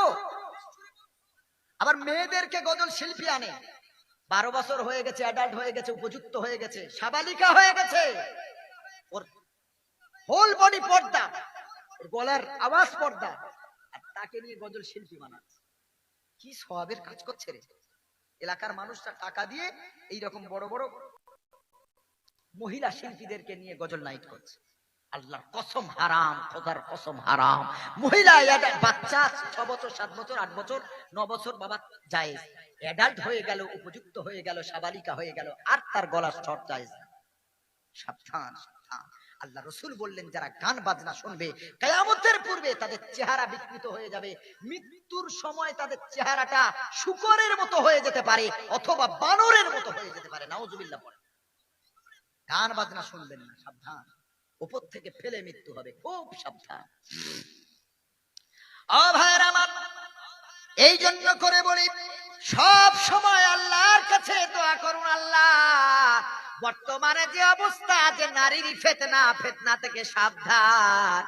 নারীরা স্লোগান দিয়েছে, আমরা আমাদের টাকা আছে, আমাদের মতো লেবাস পরবো, বেশভূষা পরবো, তোমরা বাধা দেওয়ার কি? আমার নবী বলেন, উম্মতেরা সাবধান, কিয়ামতের আগে কিছু নারীদের আবির্ভাব এমন হবে, কাসিয়াতুন আরিয়াতুন মুমিলাতুন মাইলাতুন। আমার নবী বলেন, কিয়ামতের পূর্বে নারীদের পোশাক কেমন হবে গো? নারীরা এমন জামা পরবে, এমন লেবাস পরবে, মুমিলাতুন মাইলাতুন, পুরুষদেরকে তার দিকে আকর্ষণ করবে, আর ও নিজে পুরুষদের দিকে আকর্ষিত হবে। নাউজুবিল্লাহ বলে, এমন পোশাক পরবে, ও পোশাক পরেও উলঙ্গিনী, পোশাক পরেও নেকেড, উলঙ্গ পোশাক থাকবে, তো ওটা পোশাকের, ওটা পোশাক বলে বিবেচিত হবে না। এমন পোশাক পরবে, ভিতরের পার অর্গান তার বাইরে থেকে পরিস্ফুটিত হবে, এই রকম পোশাক পরা হারাম। রাসূল বলেছেন, কিয়ামতের পূর্বে নারীরা এমন ড্রেস পরবে, তাদের ড্রেসটা ড্রেস বলে ধর্তব্য হবে না। আর তারা ওই সব ভাবে মডার্ন, আল্ট্রা মডার্ন যুগে তারা এসে বলবে মুমিলাতুন মাইলাতুন, নিজ এমন ড্রেস পরবে, এমন ভাবে চলবে, পুরুষদেরকে তাদের প্রতি আকর্ষণ করবে, তারাও পুরুষদের প্রতি আকর্ষিত হবে। কি আশ্চর্য কথা! আল্লাহ আমাদের সকলকে হেফাজত করুক। সকলে বলেন আল্লাহুম্মা আমিন। সকলে জোরে বলেন আল্লাহুম্মা আমিন। আমার ভাইরা, এই জন্য করে খুব সাবধান। আপনার মেয়ে যদি বেপর্দা হয়ে চলে, আল্লাহর কসম আপনি জাহান্নামে যাবেন। আপনার স্ত্রীটা যদি বেপর্দা হয়ে চলে, আপনি স্বামী জাহান্নামে যাবেন। আপনার বোনটা যদি বেপর্দা হয়ে চলে, আপনি দাদা হন, ভাই হন, আপনি জাহান্নামে যাবেন। আপনার মা যদি বিপর্দা হয়ে চলে, আপনি সন্তান জাহান্নামে যাবেন। সত্য কথা বলতে হবে, পর্দার কথা বলুন। সাবধান, সাবধান, সাবধান। নোংরামি ছাড়ুন, পৃথিবী থেকে চলে যেতেই হবে। বড় বড় রাজা, বাদশা, বাহাদুর, তারা দুনিয়া থেকে চলে গেছে, 1 ইঞ্চি জমি নিয়ে যেতে পারেনি। আজকে আমি আপনি বাপ দাদার বাপের জমি ভোগ করছি। আমার বাপ ভোগ করেছিল দাদুর জমি, দাদির জমি, তার বাপ ভোগ করেছিল তাদের বাপ যাওয়ার জমি, সব তো চলে গেল, একের পর এক, কিছু নিয়ে যেতে পারলো না। আমরাও চলে যাব, আমাদের জমি জায়গা ছেলে মেয়েরা ভোগ করবে, তারা চলে যাবে, তাদের পরের জেনারেশন যারা আসবে তারা ভোগ করবে। তা আমরা কি নিয়ে গেলাম? আমরা কি নিয়ে গেলাম? টাকা যদি সম্মানের মৃত্যু দেবে, তো 3 বছর আগে শ্রীদেবী মারা গেল, বলিউডের শ্রেষ্ঠ নায়িকা শ্রীদেবী মারা গেল, কে চেনে না শ্রীদেবীকে? অথচ শ্রীদেবী মারা যাওয়ার পর কলম পত্রিকায় লেখা হলো 210 কোটি টাকার মালকিন ছিল ওই শ্রীদেবী। 1 টাকাও কি নিয়ে যেতে পেরেছে? 210 কোটির মালকিন শ্রীদেবী কোথায় চলে গেল? আর মৃত্যুটা সম্মানের মৃত্যু হয়নি, টাকায় সম্মানের মৃত্যু হয়। ওর মৃত্যু কোথায় হয়েছিল আপনারা বলেন? শ্রীদেবীর কোথায় মৃত্যু হয়েছিল? বাথরুমে। জি, বাথরুমটা খুব পরিষ্কার জায়গা, তাই না? খুব চাকচিক্যময় জায়গা।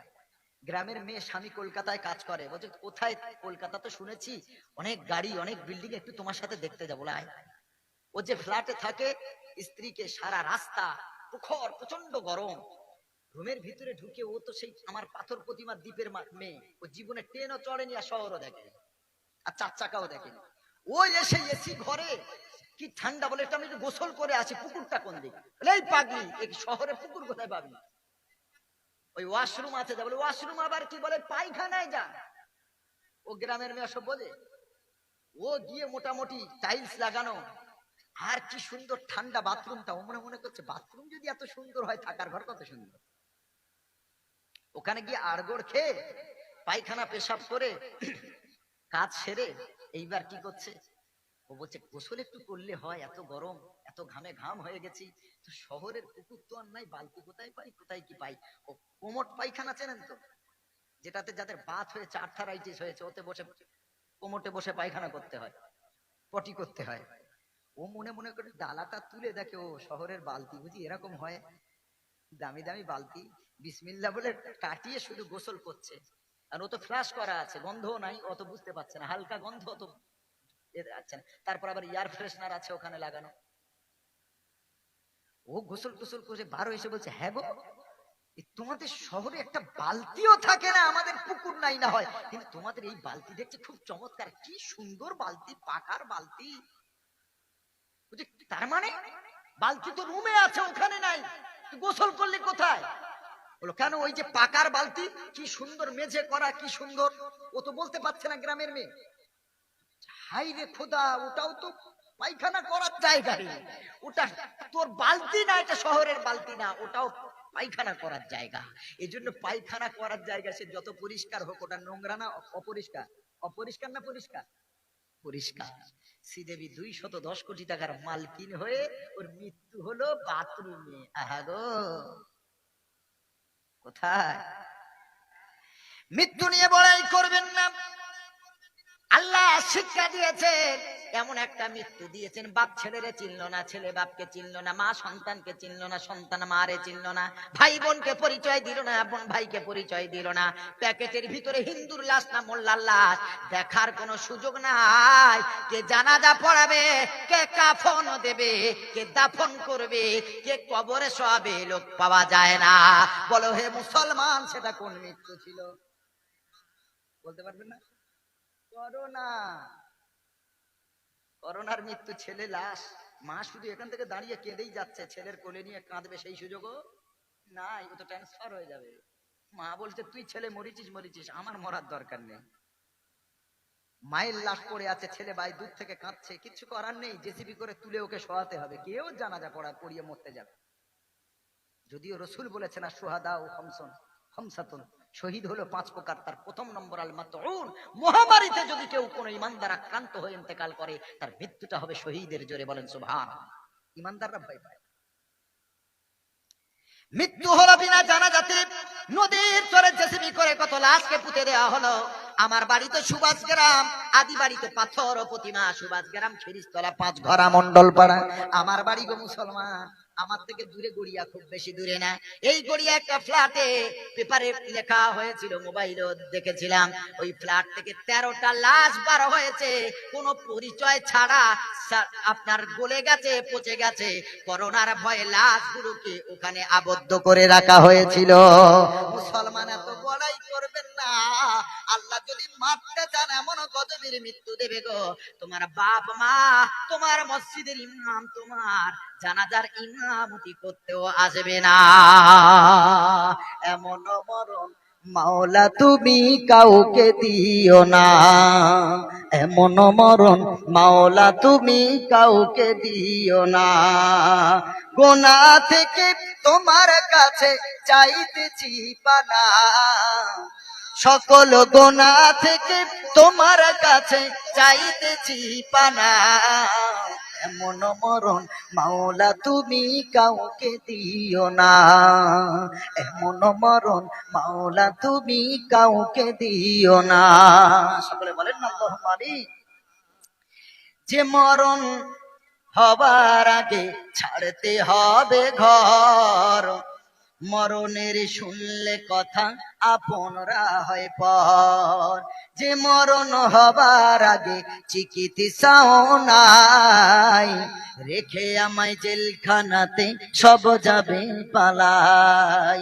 যে মরণ হবার আগে ছাড়তে হবে ঘর, মরণের শুনলে কথা আপনরা হয় পর। যে মরণ হবার আগে চিকিৎসাও নাই, রেখে আমায় জেলখানাতে সব যাবে পালাই। শেষ দেখাটা মা বাবা সন্তানেও দেখে না, মাবুদ শেষ দেখাটা মা বাবা সন্তানেও দেখে না। এমন মরণ মাওলা তুমি কাউকে দিও না, এমন মরণ মাওলা তুমি কাউকে দিও না। গোনা থেকে তোমার কাছে চাইতেছি পানা, সকল গোনা থেকে তোমার কাছে চাইতেছি পানা। এমন মরণ মাওলা তুমি কাউকে দিও না, এমন মরণ মাওলা তুমি কাউকে দিও না। যে মরণ লাশ হলে কেউ চায় না গোসল দিতে, আসে না ছেলে বাবার খাটিয়া কাঁধে নিতে। যে মরণ লাশ হলে কেউ চায় না গোসল দিতে, আসে না বাবা ছেলে খাটিয়া কাঁধে নিতে। জানাজা দাফন কাফন ভাগ্যে যদিও হয়, মানবতার ফেরিওয়ালা সেথায় অসহায়। যে মরণ লাশ হলে কেউ চায় না গোসল দিতে, আসে না ছেলে বাবার কফিন কাঁধে নিতে। জানাজা দাফন কাফন ভাগ্যে যদিও হয়, মানবতার ফেরিওয়ালা সেথায় অসহায়। এই পাপীদের কঠিন পরীক্ষাতে ফেল না মালিক, এই পাপীদের কঠিন ইমতেহানে ফেলো না। এমন মরণ মাওলা তুমি কাউকে দিও না, এমন মরণ মাওলা তুমি কাউকে দিও না। গোনা থেকে তোমার কাছে চাইতেছি পানা, সকল গোনা থেকে তোমার কাছে চাইতেছি পানা। এমন মরণ মাওলা তুমি কাউকে দিও না, এমন মরণ মাওলা তুমি কাউকে দিও না, এমন মরণ মাওলা তুমি কাউকে দিও না। সকলে বলেন আল্লাহুম্মা আমিন। এই যে কবরস্থানের উদ্দেশ্য করে আজকে এই জলসার মাহফিল ইসালে সওয়াবের আয়োজন করা হয়েছে। আল্লাহ কবরস্থানে যত মাইয়িত শুয়ে আছেন, আশেপাশের গোরস্থানে কবরস্থানে যত মাইয়িত শুয়ে আছেন, সকলকে তুমি মাগফিরাত করে দাও, জান্নাতের উচ্চ মাকাম দান করো। সকলে বলেন আল্লাহুম্মা আমিন। আল্লাহ আমাদের এই ক্ষুদ্র বক্তব্যটাকে কবুল করে নিক, ভুল ভ্রান্তি হলে আল্লাহ মাফ করে দিক, আর যতটুকু সঠিক জানতে পেরেছি বলতে পেরেছি আল্লাহ তার উপরে সর্বপ্রথম আমাকে তারপর আপনাদের সকলকে আমাল করার তৌফিক দান করুক। সকলে বলেন আল্লাহুম্মা আমিন। এইখানেই আমি ইতি টানলাম, আমার জন্য খাস করে দোয়া করবেন, আমি আপনাদের জন্য দোয়া করব। ওয়া আখিরু দাওয়ানা আনিল হামদুলিল্লাহি রাব্বিল আলামিন। আসসালামু আলাইকুম ওয়া রাহমাতুল্লাহি ওয়া বারাকাতুহু।